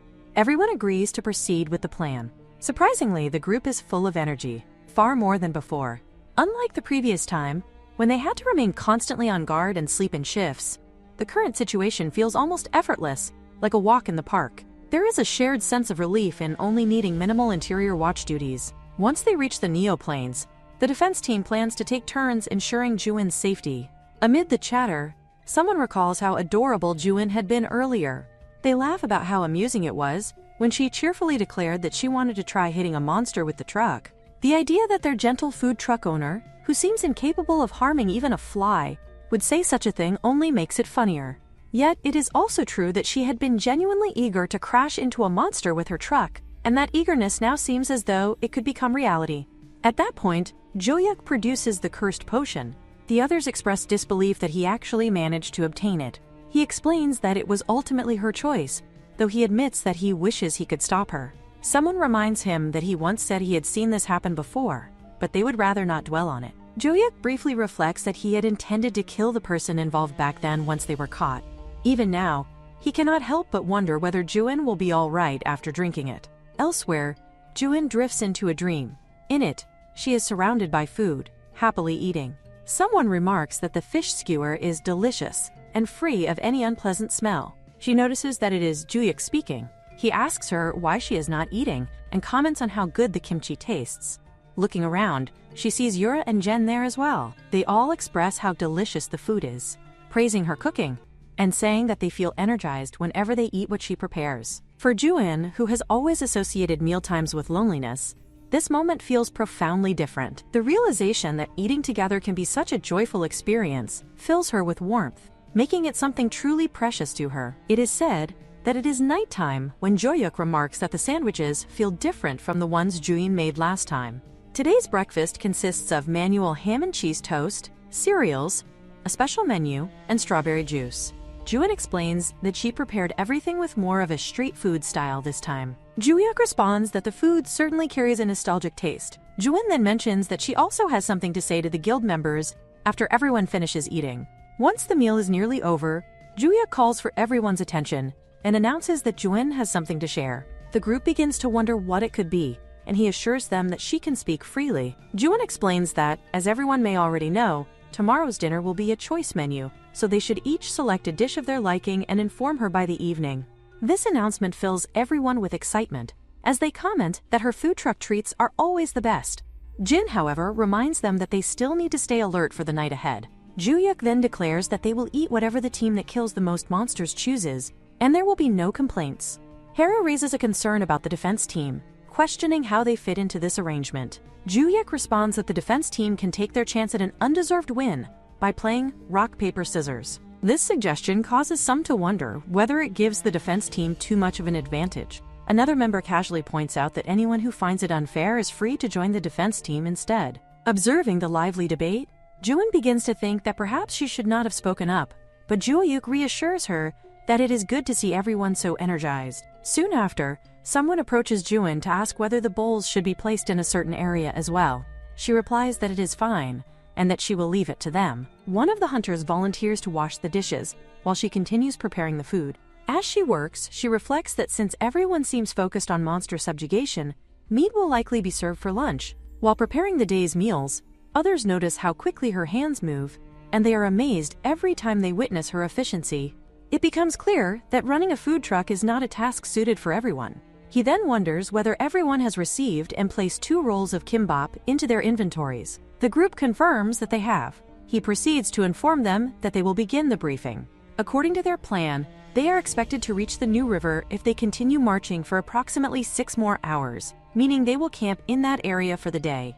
It is a relief that their pace has been faster than expected and that there have been no serious injuries so far. Nevertheless, he emphasizes that everyone must continue to prioritize their safety moving forward. After 30 minutes spent reorganizing, they prepare to depart. At that moment, Yura approaches Juin and asks whether she truly intends to drink the cursed potion. Juin replies that of course she will drink it, but she wonders whether it tastes extremely disgusting.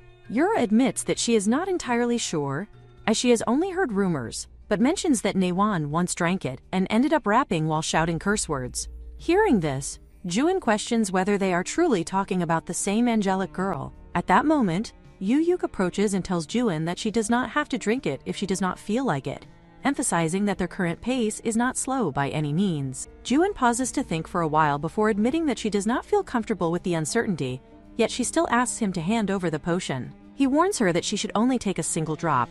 She takes the drop and remarks that it is not as bad as expected, which makes Ju-Yuk doubt her statement. Juin explains that she is accustomed to tasting all sorts of unusual things while experimenting with food, then casually wonders whether everyone knows that her truck is bulletproof. With the infamous cursed potion now affecting her senses, combined with her unusual tolerance for flavors, her sense of reason seems to fade. She suddenly dashes off with her truck, moving at incredible speed, while the other hunters run after her, commenting that the potion's effects are certainly remarkable. Juin appears exhilarated, declaring that the monster should wait as she comes to deal with them. Meanwhile, Ju-Yuk anxiously calls out for her to slow down and avoid large monsters, but she pays little attention, enjoying herself far too much. As she encounters a monster with 2 heads, she excitedly reasons that it should be struck twice, and proceeds to do exactly that, finding the experience thrilling. Watching her behavior, Ju-Hyuk begins to wonder whether one of the cursed potion's side effects involves a complete reversal of personality. Juin beams with happiness after defeating one monster, but Ju-Yuk quickly warns her about another approaching from her left. She swiftly redirects the truck toward a tiger-like creature, knocking it out as well. At that moment, Blackie appears, confused by the sudden commotion, and questioning what is happening. Juin casually greets him, saying it has been a while, but tells him not to distract her as she is currently driving. Blackie is startled by how frightening her eyes have become in his absence, while Ju-Yuk simply remarks that it is a long story. Soon after, Ju-Yuk alerts her that more monsters are approaching from behind. June reacts with excitement, thinking of it as an opportunity, and accelerates her truck, crashing into the pursuing monsters and taking them down in a single strike. Meanwhile, the guild members following behind her truck engage in battles of their own. Suddenly, they notice the truck reversing toward them at high speed, prompting Yura to shout for everyone to move out of the way. She cannot help but wonder how Juin managed to avoid running over her allies for so long. Just then, an unusual sound and strange noise fill the air. Ju-Yuk quickly identifies the source as a level 20 crimson elephant charging directly toward the truck. He urgently warns Juin that colliding with such a monster in her current state could lead to serious problems due to the potion's effects. However, she confidently reassures him that everything will be fine and continues accelerating toward the elephant, boldly declaring that she is indestructible. A moment unfolds in the past, where Juin finds herself trapped in suffocating traffic, an unfamiliar frustration gnawing at her patience. She cannot help but think how ill-timed this congestion is, especially on a day when urgency presses heavily on her. Accustomed only to the dense, ever-moving roads of Seoul, where traffic feels like a natural, almost comforting constant, this standstill feels particularly ironic. Yet beyond this moment, the open paths she now experiences, free of cars and constraints, feel nothing short of liberating, almost like a slice of heaven crafted for someone like her. With that same reckless exhilaration, she barrels forward, fully immersed in the thrill of motion as she charges toward a massive, elephant-like monster. The sense of freedom fuels her, but it quickly turns chaotic as she collides head-on with the creature. Ju-Hyuk, watching the unfolding disaster, cannot help but think that the truck will be completely ruined at this rate. In his mind, it would have been far wiser for her to press the pedal just enough to avoid impact rather than embrace it so recklessly. Yet Juin seems entirely unfazed, unable to grasp his concern. convinced instead that no monster could withstand 10 full-force crashes. Acting on that belief, she accelerates again, smashing into the elephant with even greater determination, embodying exactly what she claims. Not far away, one watches the scene unfold in disbelief, questioning whether what he is witnessing is merely the effect of some potion. The sheer absurdity of the situation leaves him stunned, while poor Blackie teeters on the brink of unconsciousness, internally lamenting the decision to come along at all. Eventually they arrive at Dungeon Floor 2, the Neo River. A collective murmur spreads among them as they observe the truck, still miraculously intact, despite repeated collisions with enormous monsters. Its pristine condition defies logic, making it seem less like an ordinary vehicle and more like something extraordinary. Jin, in awe, considers that this might very well be the greatest invention imaginable, a plane-like marvel and the ultimate method of transportation. Ju-yuk, however, cannot share that enthusiasm. From his perspective, anyone who has endured the passenger seat beside Juin would never dare to praise it so highly. Juin, curious, wonders if he truly had such a difficult time, and though his thoughts are weary, he acknowledges that her relentless driving did allow them to reach the third encampment a full 3 hours ahead of schedule. Despite the success, practical concerns take precedence. Setting up their encampment according to the original plan would be ideal, but the looming rainy season poses a serious threat. At the Neo River, this season can last anywhere from a week to 10 days, transforming the river into a violent, surging force, while simultaneously agitating the local monsters, making them far more dangerous. Anticipating this, Jo-yuk devises a new strategy. Beginning immediately, they will continue their march for another 3 hours, pushing forward until they reach a downstream crossing point. By doing so, they can leave the area before the rainy season begins, avoiding both the treacherous waters and the heightened aggression of the monsters. As the plan settles among them, Juin's thoughts turn to the enormity of the river itself. She cannot help but wonder how they intend to cross something so vast, especially with the limited resources at their disposal. Before Juin can dwell further on the problem, Jo-yuk interrupts her train of thought, asking whether she can handle the truck the same way she did earlier. At once, her entire demeanor brightens, enthusiasm returning in full force as she eagerly takes responsibility. This time, Junyoung is invited to climb aboard as well, tasked with placing a protective spell on her. The idea initially comforts him. He imagines a smooth and secure journey, something far more manageable than what he had anticipated before. That illusion shatters the moment he settles into the passenger seat. Almost immediately, regret floods in. His composure collapses as he begins shouting and crying out, convinced that he is moments away from death. Juin, unfazed as ever, casually remarks that she will need to increase her speed due to the urgency of the situation. His panicked protests rise sharply in response, desperate pleas for her to slow down, but his voice goes unheard. The vehicle surges forward regardless, leaving him clinging to whatever stability he can find as chaos unfolds around him. On the other side, the automated driving system finally disengages, signaling their arrival at the downstream region of the Neo River. Juin feels a surge of exhilaration. Driving without restraint after so long fills her with a refreshing sense of freedom. But that excitement is quickly overshadowed. The sky begins to shift ominously, and it becomes apparent that the rainy season may arrive earlier than expected.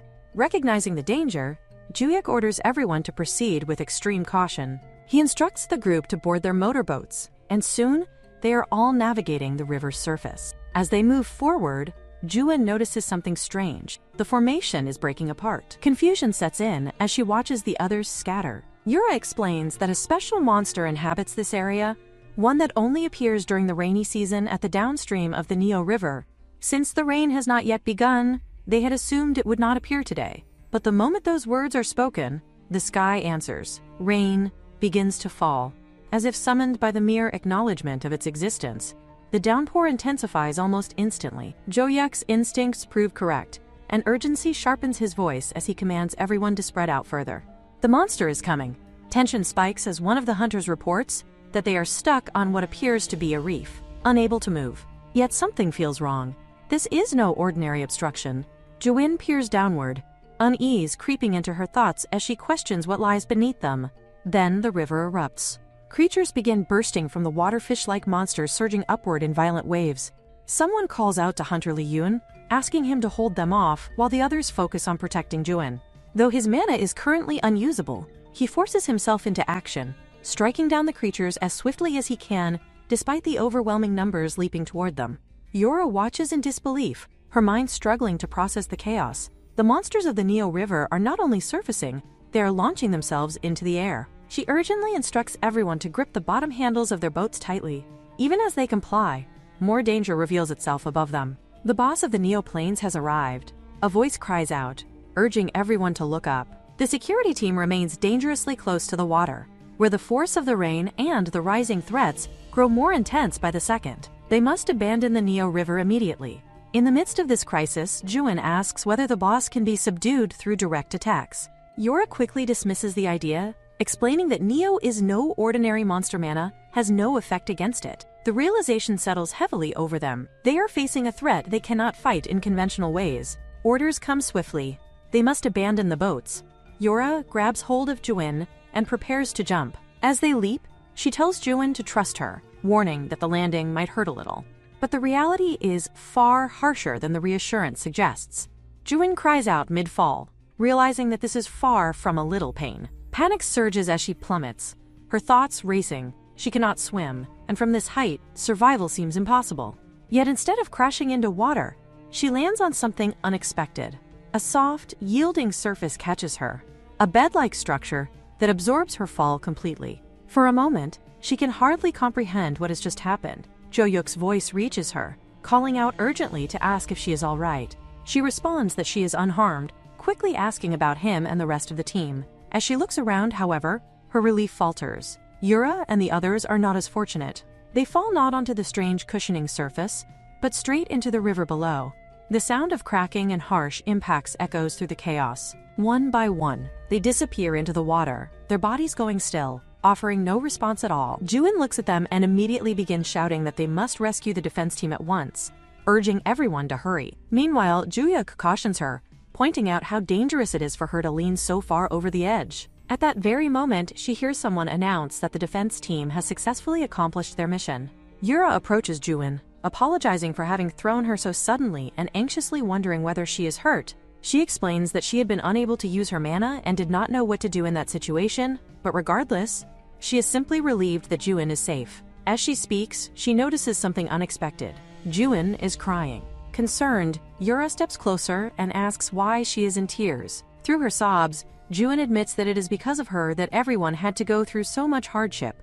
Yura gently reassures her that everyone is completely fine and urges her not to cry. As Jo-yuk observes this touching exchange, he reflects on how, despite her worries, Yura still manages to fulfill her responsibilities well.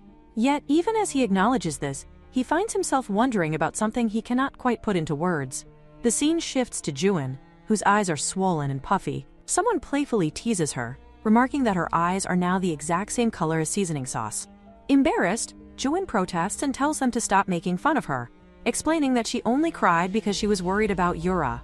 She adds that dungeons are unpredictable and dangerous places, and if the defense team had not been there, things could have turned out much worse. Soon, the focus returns to cooking. The hunters begin commenting on the incredible aroma filling the air, remarking that the dish would taste amazing, even on its own. Yura, however, cautions them not to come too close and reminds them to keep their distance. Meanwhile, Juin carefully adds various ingredients, creating a perfect harmony of flavors that blend both sea and land. Squid and pork belly come together beautifully, and as expected, the richness of pork belly grease enhances the taste of the squid. Today's menu is a squid and pork belly bulgogi set. Juin then turns to Yura and gently feeds her the first bite. As Yura tastes the dish, she is overwhelmed with delight and half-jokingly expresses a desire to live with Juin so she can enjoy her cooking every day, insisting that she is entirely serious about it. On the other side, Juin notices Jo-yuk staring and questions him about what he is looking at while eating. Jo-yuk hesitates for a moment before brushing it off, then shifts the topic by asking about his plans regarding the choice menu.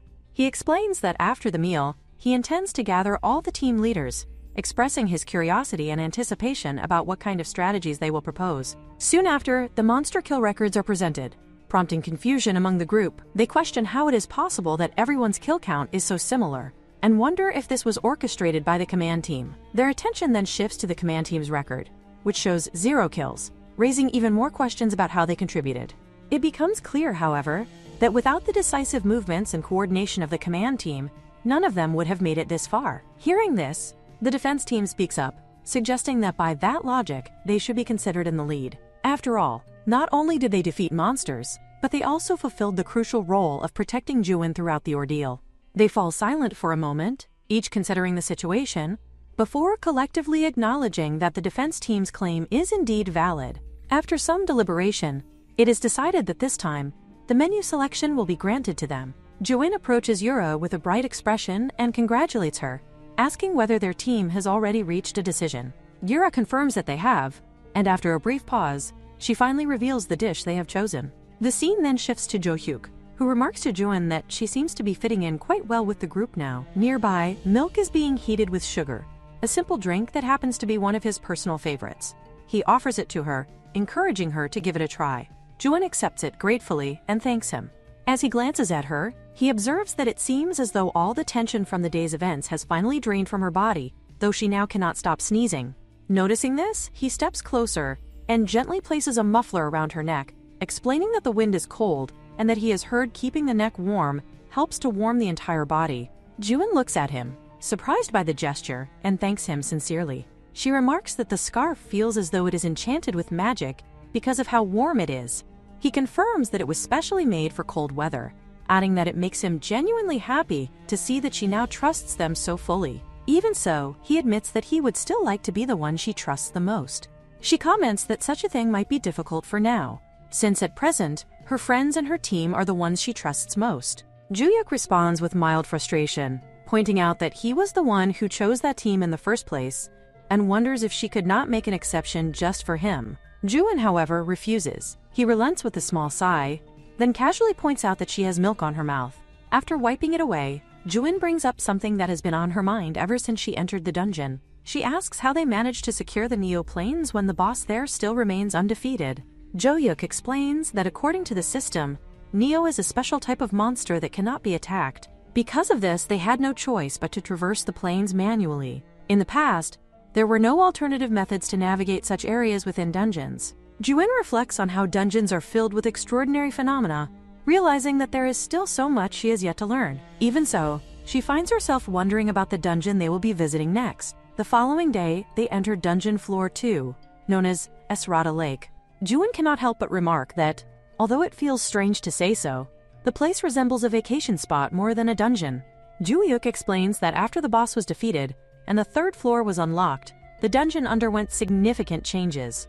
This particular area has since been repurposed as a resting zone for intermediate-level hunters and above before they proceed further.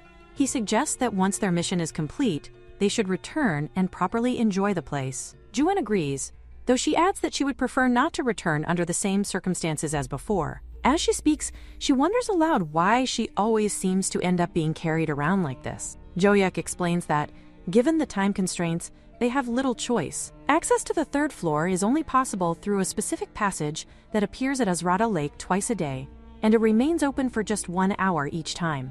To reach it, they must travel to an island known as Asada Earth, located at the center of the lake. The inner sanctum of the temple on that island serves as the gateway to the third floor. Hearing this, Juin realizes that the timing could not be more perfect. At that very moment, Jo-hyuk raises his voice, calling for everyone to move out, urging them to head forward without delay. The spirit of swiftness, the incarnation of annihilation, Jo-hyuk pulls out his spear. As the monsters surge toward them in a relentless wave, he advances without hesitation, striking them down one by one with precise, lethal movements. There is something she has learned during her research about him.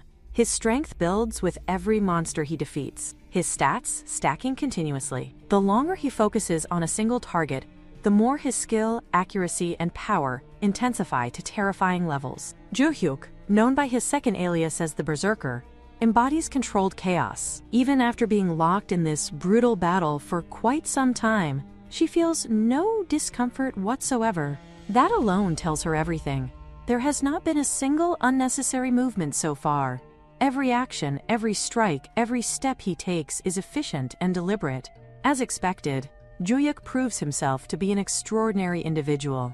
At last, they safely arrive at Duncan Floor 3. Juin quietly reflects that she has been to this floor before. However, Jo-hyuk wastes no time lingering, recognizing that there is no benefit in staying on this map longer than necessary. He moves with urgency, knowing full well that this dungeon is saturated with unpleasant memories.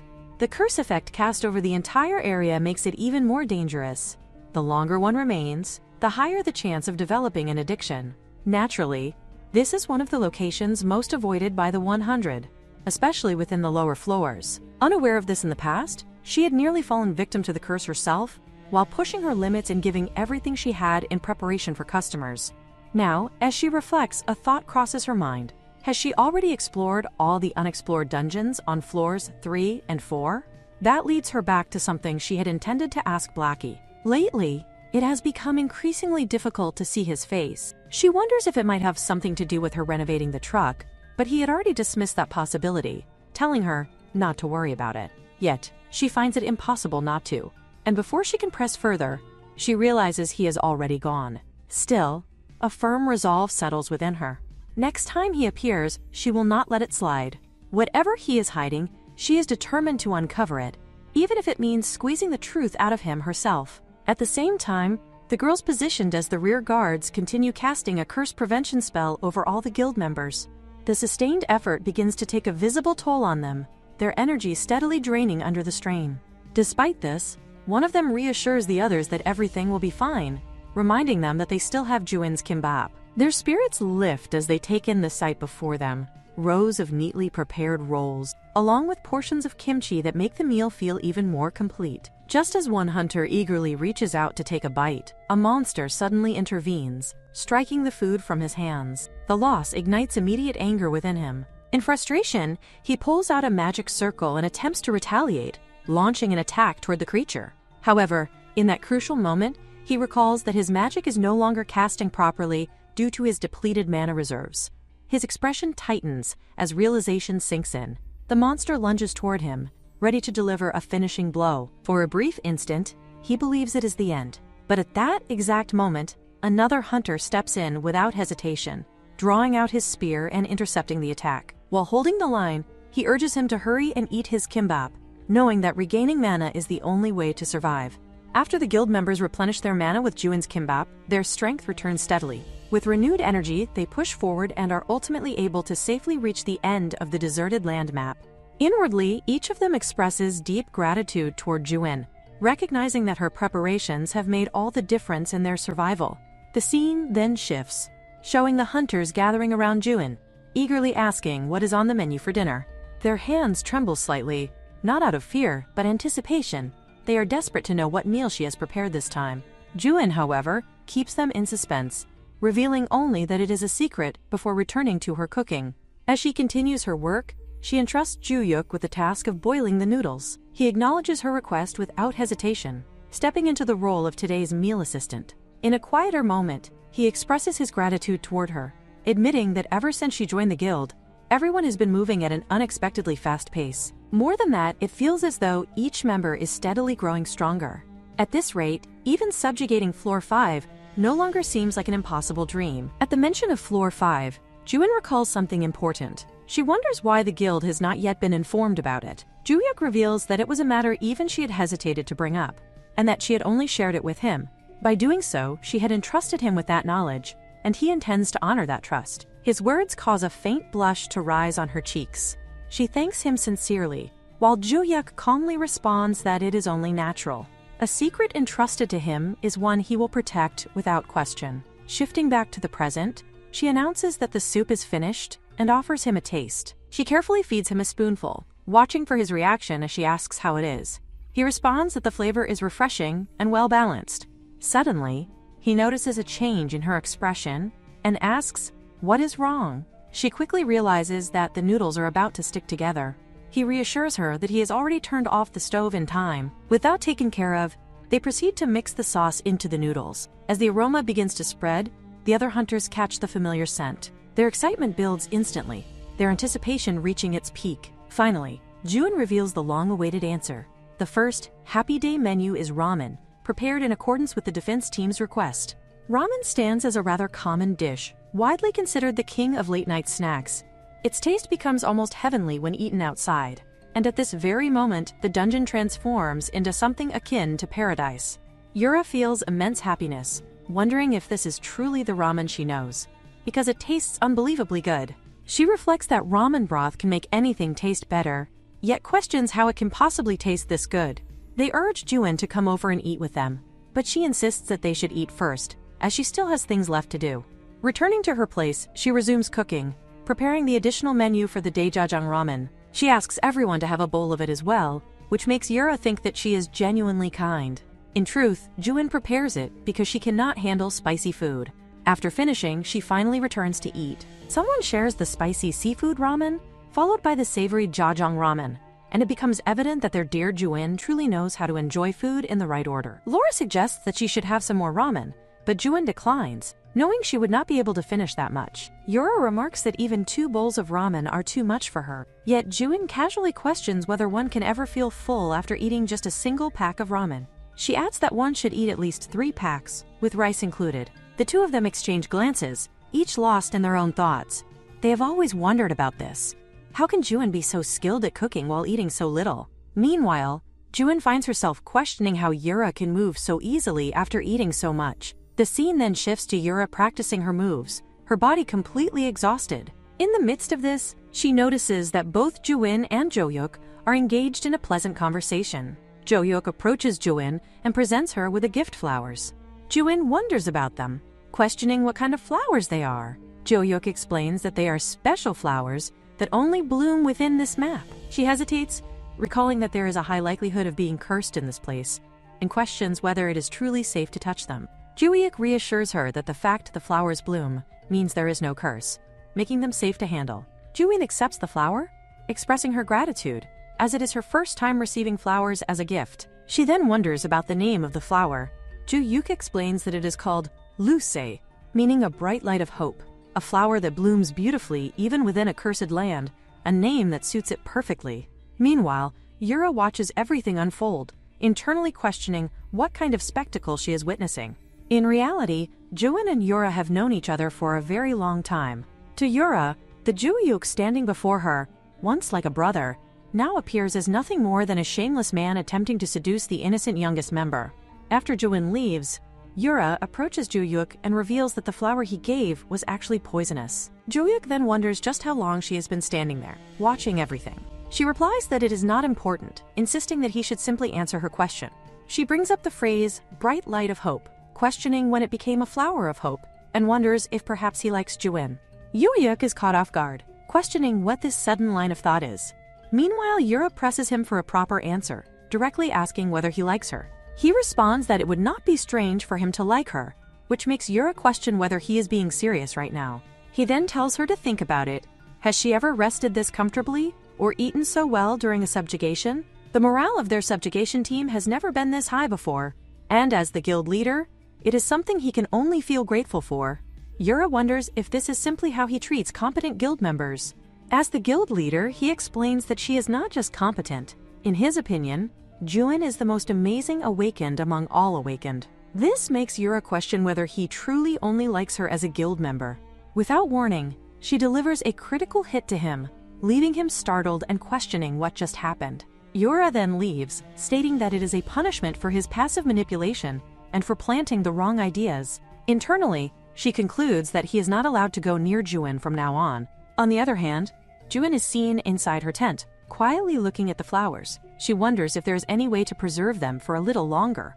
The next morning, she remarks that thanks to their combined efforts, they have reached the 4th floor earlier than expected. Joyuk informs everyone that it still takes about 6 days to reach the center of the 4th floor, something they are already aware of. He reminds them that the monsters on this floor are highly intelligent and cunning, so they must not let their guard down even for a second. Everyone also expresses their gratitude for the breakfast, praising how wonderful it was. Yura tells Juin that thanks to her, the subjugation has become incredibly enjoyable. Juin responds that if that is the case, she will make it even better by preparing meals in the future. Meanwhile, Yura signals to someone to stay away, which leaves them extremely annoyed. Suddenly, Johyuk recalls his earlier conversation with Juin, remembering how she told him that she is also one of the guild members. He points out that it is still too dangerous, explaining that the monsters on the 4th floor are different from the ones they have encountered so far. Moreover, they are about to engage in precision warfare rather than maneuver warfare. What concerns him most is whether she, as a dungeon newbie, can endure it. However, Juin firmly states that she did not join this guild just to participate in a single subjugation. Everyone will face the same danger on the 5th floor, and that is exactly why she wants to make it possible for them to rest comfortably. She adds that if things become too dangerous, she can always retreat to a safe place. Jo-hyuk hesitates, but she interrupts his doubts, declaring that this is her decision and therefore her responsibility. She is coming with him, and she wants to see what the end of this journey looks like. At that moment, he also recalls when Yura asked him whether he liked Juin, and how he denied it. Internally, he notices that they are nearing the 4th floor and forces himself to focus, reminding himself that he cannot allow his personal feelings to interfere. The tunnel reveals itself in the aftermath of an earthquake that struck Duncan, exposing what had long been hidden beneath the surface. It appears that a stone tablet, once standing firmly at the entrance of what was known as the Fairy Kingdom, has collapsed due to the tremors. This place, once a thriving habitat for fairy-like monsters, now lies in ruins. For reasons unknown, the fairies had migrated long ago, abandoning the area and leaving behind only remnants of their existence. Juin, observing the surroundings, finds herself wondering whether these fairy monsters resembled pixies, small-bodied creatures with delicate butterfly wings. Jo-hyuk confirms her assumption, though he is caught off guard by how she already seems to know what they look like. Juin speculates that perhaps not all of the fairies have left, suggesting that some might still linger within the ruins. At that very moment, Jo-hyuk notices something unusual. His attention sharpens, and he quickly realizes that a monster is approaching. Without hesitation, he shouts for her to move away immediately. Before she can fully react, she is struck and knocked down. A cough escapes her as she struggles to regain her senses, her mind clouded with confusion. As she opens her eyes, she stares at the presence in front of her, unable to comprehend what she is seeing. Jo-hyuk explains that these monsters are the very reason behind the mass migration of the fairies. The area, he warns, is filled with creatures capable of causing intense confusion, distorting perception itself. He urges her not to trust what she sees. She realizes the danger instantly, understanding that a single sting from such a creature could mean death within moments. Despite the threat, Jo-hyuk reassures her, confident in his ability to handle the situation. However, before he can act, Hera suddenly intervenes. She steps in front of him and delivers a decisive strike, her blow landing with such force that the monster vanishes. Without wasting time, she informs the rest of the defense team that she will leave the remaining threats to them. The others quickly take action, summoning their firewalls and unleashing blazing attacks that drag the monster down and eliminate it. Juin watches everything unfold, her eyes filled with awe as she takes in their strength and coordination. The display leaves her deeply impressed. After Jo-hyuk rises to rank 1, the world's reaction toward him splits into 2 distinct extremes. On one side are those who constantly pressure him, criticizing his every move and expecting him to assist their parties, to help them grow stronger and achieve recognition. On the other side are those who place him on a pedestal, treating him not as an ordinary human, but as a flawless being, an ultimate weapon beyond comparison.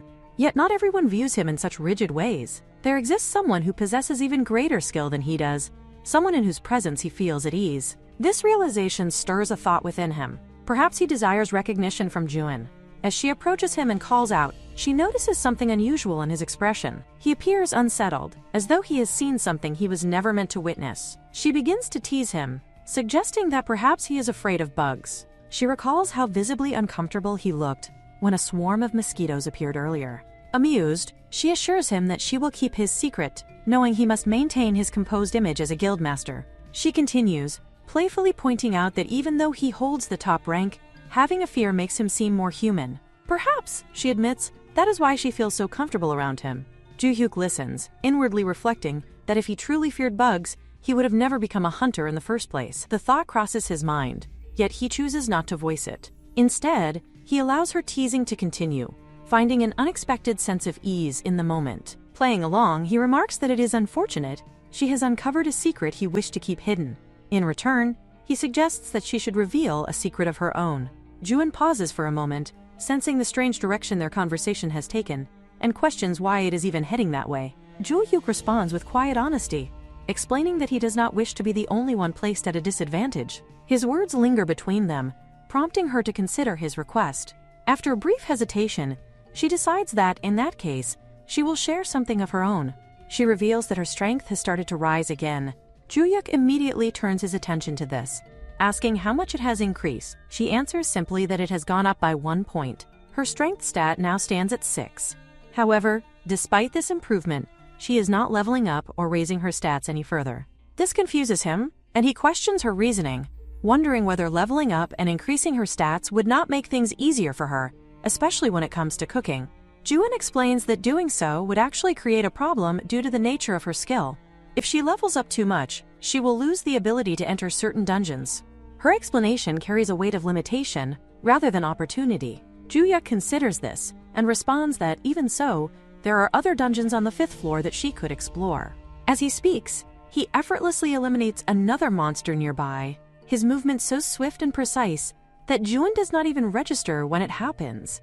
She is left completely taken aback, wondering how he managed to deal with the threat without her noticing at all. Regaining her composure, she shifts the conversation, explaining that regardless of their current situation, there is a pressing issue. If they fail to secure more than half of the dungeon, Fisher dungeons will begin to appear. Her voice carries a hint of personal history as she recalls that her parents were first-generation hunters. They lost their lives 20 years ago while blocking out a Fisher dungeon. Because of that tragedy, her grandmother had always warned her to stay away from both hunters and dungeons. Yet, standing here now, she cannot help but reflect on the irony. She is not even a hunter, and still, she finds herself deep within a dungeon. Juyuk responds with reassurance, telling her not to worry, promising that his guild will protect her. However, he emphasizes that she must always prioritize her own safety above all else. Juin answers with quiet confidence, stating that she will remain safe as long as she relies on her skill. She adds that she has never encountered any problems within the 5th floor dungeons. Still, she acknowledges that dungeons are not the only dangerous spaces. She is certain that once their current mission is complete, things will become even more hectic. From this point onward, the situation will only grow more complicated. Before she can continue further, Joyuk interrupts her with an unexpected request. If there are any other secrets she has not revealed, he asks her to keep them to herself and not share them with anyone, including him. His tone is firm, carrying a sense of caution rather than curiosity.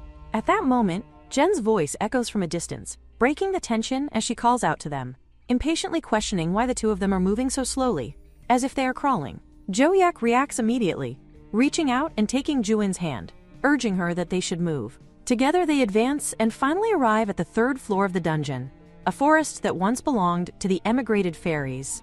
The group decides to reorganize at this point. Juyuk mentions that they will need to replenish their mana before proceeding further. As he speaks, Juin becomes aware of something else entirely, his hand still holding hers. She points it out, and he quickly lets go, apologizing and explaining that he acted out of urgency. She reassures him that it is fine, brushing off the moment without making much of it. Just then, a faint sound reaches her ears. It is the soft, unmistakable cry of a cat. She turns instinctively and spots it. A small, seemingly harmless creature. Drawn by its appearance, she calls out to it, inviting it to come closer. But, in the very next instant, Juyuk's earlier warning resurfaces in her mind. This area is filled with monsters capable of creating illusions, creatures that distort reality itself. She reminds herself not to trust what her eyes show her. A realization strikes her. There is a real possibility that the cat in front of her is not a cat at all. Her expression shifts as she quickly withdraws her invitation, telling it not to come any closer. Almost immediately, a barrier forms around her, enclosing her within its invisible boundary. Her eyes widen in shock as she recognizes the presence before her. Standing there is Blackie. Blackie looks at her with familiarity, breaking the silence by remarking that it has been a long time since they last met. Blackie suddenly leaps forward, vaulting over Juin with effortless agility, before lightly poking her, as a reminder that dungeons are perilous places where caution is essential. At that very moment, Juyuk arrives and questions her about what has happened. Juin explains that she has discovered what appears to be a strand of cat hair. In response, he warns her not to trust any animal she encounters within this map, explaining that the fairies inhabiting the area are not harmless creatures, but dangerous monsters capable of shapeshifting into adorable animals to lure hunters, only to devour them once they are close enough. He further elaborates that even high-level rankers struggle in this environment, as surviving here requires exceptional mental resistance to avoid losing one's sanity. With this in mind, he decides it would be best to provide her with a buff item first. Meanwhile, Blackie is seen wandering about carefree, amusing himself by catching butterflies and eating them without concern. Shortly afterward, another hunter approaches Juin and asks how she feels after equipping her new items. She responds that she feels completely reinvigorated, noting that the fairies are now unable to approach her or induce hallucinations. She confidently claims that, at this point, not even the ancestors of the fairies would be capable of affecting her mind. The hunter then remarks on how unusually strong her bond with her spirit appears to be. Juin, slightly puzzled, questions whether such closeness is not common among hunters and their spirits. However, the hunter clarifies that such relationships are typically distant and almost heretical in nature, with communication occurring only when necessary, usually limited to commands or essential exchanges. This revelation leads Juin to wonder whether Blackie's level might surpass even that of mid to high-ranking spirits. In response, Blackie casually boasts that if he were to summon all inferior spirits to his side, the entire spirit world would come to a standstill. Juin dismisses this as a joke, though she cannot help but feel a growing curiosity. It has been a long time since she last saw Blackie, and she finds herself unsure of what to ask him first, especially given how much he seems to be concealing. Suddenly, Blackie reaches out to her telepathically. She is startled, questioning how she can hear him when he is not speaking aloud. He explains that this is a form of direct communication between spirits and their contractors, instructing her not to respond, but simply to listen. He begins to reveal that dungeons do not appear randomly. Rather, they come into existence because they are necessary. They are manifestations tied to a phenomenon that occurs when awakened hunters fail to enter them. Although entering dungeons is mandatory for awakened individuals, there are some who refuse and attempt to continue living ordinary lives. However, such individuals are far more likely to meet an early death. According to him, this happens for one of two reasons. Either they are eventually dragged into a dungeon unprepared and die, or they succumb to the overwhelming burden of their own uncontrolled powers. This, he explains, is the inevitable price of the abilities granted to hunters. Juin is left deeply unsettled by this revelation, silently questioning whether what Blackie has said could truly be real, and if so, how cruel such a system must be. Returning to the present, one of the hunters observes that Juin seems to have been in a poor mood since the previous day, wondering if something might have happened on the third floor. Yura reflects on this as well, noting that, to her knowledge, Juin did not appear to have suffered any hallucination attack during that time. As she cooks, Juin finds her thoughts drifting back to what Blackie had told her, that a dungeon is not merely a place but something alive, something created out of necessity and constantly changing. The idea lingers heavily in her mind, and she begins to question its meaning. If dungeons are truly born out of necessity, then does that imply that the people who have died within them also died out of necessity? The thought unsettles her further, leading her to wonder, almost fearfully, whether that cruel logic would extend even to her own parents. Sensing her turmoil, Blackie gently tells her that he is sorry and promises that he will reveal everything to her when the time is right. Juin accepts this for now, but she firmly responds that no one ever asked for dungeons to exist in the first place. Even as she says this, she realizes she is spiraling into thoughts that will only distract her, and she forces herself to stop. She reminds herself that she needs to focus on the present on cooking. She tastes the dish thoughtfully and decides to refine it further. She adds more salted shrimp for depth, then incorporates well-cooked sundae made from various internal organs. To enhance the richness, she pours in pork broth that has been boiled until it reaches a thick, milky white consistency. She completes the dish with a seasoning of red pepper sauce prepared according to her grandmother's secret recipe, and finally adds the special noodles. Today's menu is Sunday rice soup. Once everything is ready, she informs the team one by one that the food has been prepared. Rice soup, with its many variations, is known for being both hearty and comforting, making it an ideal meal in such an environment. The team members can hardly believe that they are eating something like this inside a dungeon. Some mix rice directly into the soup and pair it with kimchi, while others dip pieces of meat into the broth or stir in the noodles. The atmosphere quickly becomes lively, filled with enjoyment and satisfaction as everyone eats. Watching them, Juin feels a quiet sense of happiness. It pleases her to see everyone enjoying their meal, and she reflects that it was worth attempting even if it had been difficult. The buff effect she gained from using her today's recommendation skill is known to disappear after a day, but this leads her to consider a new possibility. What if she prepares the ingredients in advance? She recalls how Joyuk once brought sandwiches she had made earlier, and realizes that the food she had already sold did not vanish afterward. Since he never mentioned the sandwiches disappearing, she suspects that the same rule might apply here. Her recent experiment confirms it.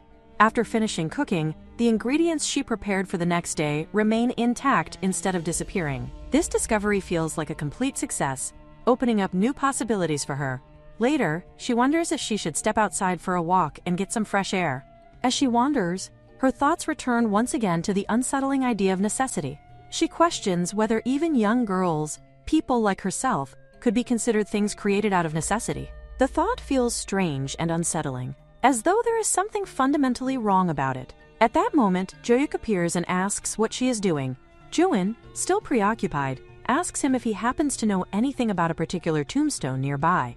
He questions whether it is bothering her, but she replies that it is not exactly that. Rather, it simply gives her an odd feeling she cannot explain. Joyuk explains that it is true this is the only place on the 4th floor where such a tombstone exists, which in itself makes it unusual. He adds that nothing happens even when it is touched, demonstrating this by placing his hand on it without consequence.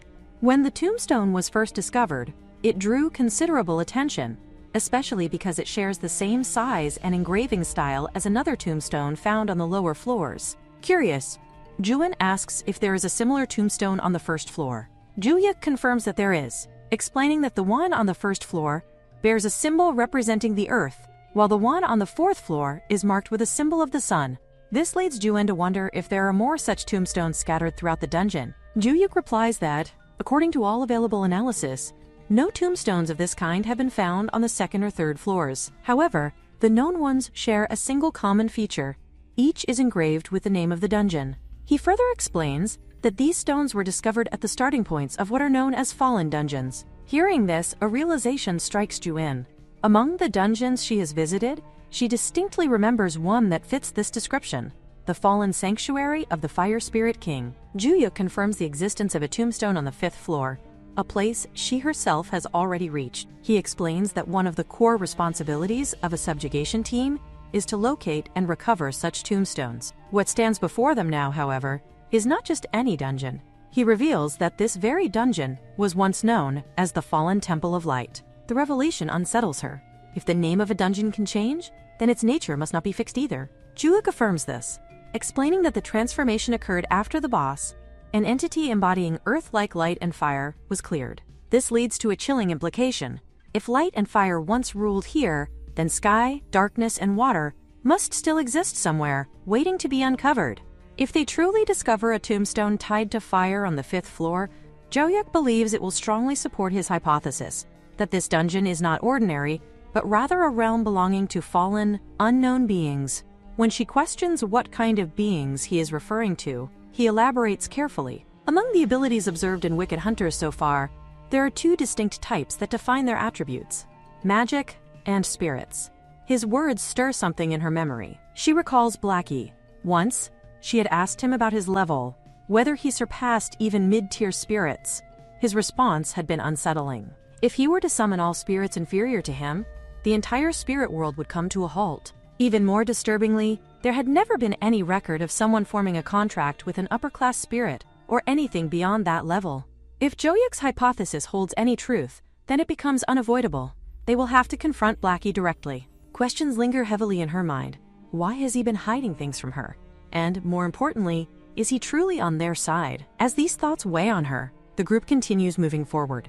They leave the cave behind and venture deeper into the dungeon. With each step, the atmosphere grows heavier, darker, more suffocating. At the same time, Blackie's presence becomes increasingly distant. Though he still occasionally climbs onto her shoulder, perching there as he always has, he no longer speaks. It is as if he has forgotten how to. She cannot ignore the unease building within her. Doubt begins to creep in, despite her efforts to suppress it. She does not want to suspect Blackie, yet his silence feels deliberate. It feels like concealment. Before her thoughts can spiral further, Joyuk calls out to her. He begins distributing emergency supplies he had prepared in advance, anticipating unforeseen dangers. He asks if she has enough space in her inventory. She replies affirmatively, though inwardly she reflects on the absurdity of the question. Her inventory, after all, has no limit. The truth almost slips out, but she stops herself just in time. Sensing her hesitation, Joyuk asks what is wrong. She quickly brushes it off, insisting that it is nothing, and instead shifts her attention to the items he is offering. He explains that they are elixirs crafted by the 2nd Aria Guildmaster, exceptional recovery potions capable of producing effects equivalent to advanced healing. He instructs her to carry 10 of them for now. She questions his decision, pointing out that he might need them more than she does. The cost alone makes her hesitant. However, Joyak reassures her, without hesitation, money is not an issue for him. She tries to argue further, reminding him that he already has a full team of bodyguards. Yet he counters firmly, stating that the team consists of only 4 members, far from sufficient given the dangers ahead. By the time they reach the center of the 4th floor, their progress slows. Joyak attempts to hand her more supplies, but it becomes clear that she cannot carry any additional items. He urges her to take another item, insisting gently despite her hesitation. When she looks at it, she immediately recognizes it. A gate stone. Confusion flickers across her face as she questions why he would hand over something so valuable, something that should rightfully be reserved for guild use. Joyak explains that the gate stone is not merely a guild asset, but a lifeline. If they encounter a major threat on the 5th floor, she must use it without hesitation to escape the dungeon. She is to leave immediately, survive, and wait until the path to the 5th floor is reopened before returning. His reasoning is firm. Until then, she needs to remain under his protection. For that, he asks her to keep the gate stone with her at all times. His words, though practical, carry a quiet concern that does not go unnoticed. A small smile forms on her face, subtle but genuine. The scene shifts, and they are now by the truck. Joyak asks her if she happens to have a towel. Without much thought, she hands him one, casually mentioning that he can wipe with it as it is, without even wetting it. He studies it briefly, noting that it appears to be an ordinary dry towel, yet shrugs and accepts it anyway. As he uses it, however, he realizes something unusual. It does not get dirty, no matter how much he wipes. She reveals, almost proudly, that it is actually her favorite item. Soon, preparations for cooking begin. Fresh beef ribs, delivered earlier that morning, are carefully cut and thoroughly drained of blood. She moves with precision, first chopping the vegetables into neat, bite-sized pieces. Every step is methodical, practiced, almost instinctive. As she begins working on the seasoning, Joyak steps in, offering to take over that part. She watches him with mild amusement, commenting on how impressive his willingness to take on so much work is. When she asks him to pour in rice water, he pauses, recalling her earlier claim that her strength had only increased by a single point. His remark prompts her to respond slyly. Had he not told her to keep using that excuse? If that is the case, then she might as well take full advantage of it. To him, she appears almost mischievous in that moment, a far cry from the image she usually presents. He cannot help but think of her as a rather cunning boss. Once the dish is complete, she offers him a taste. He samples it and immediately raises his thumb in approval, declaring it amazing. From a distance, the other hunters observe the interaction with growing curiosity. Something about the two of them feels unusual, too familiar, too synchronized. One of them voices this suspicion aloud, wondering if there is something going on between them. Yura, however, simply responds that she has no idea.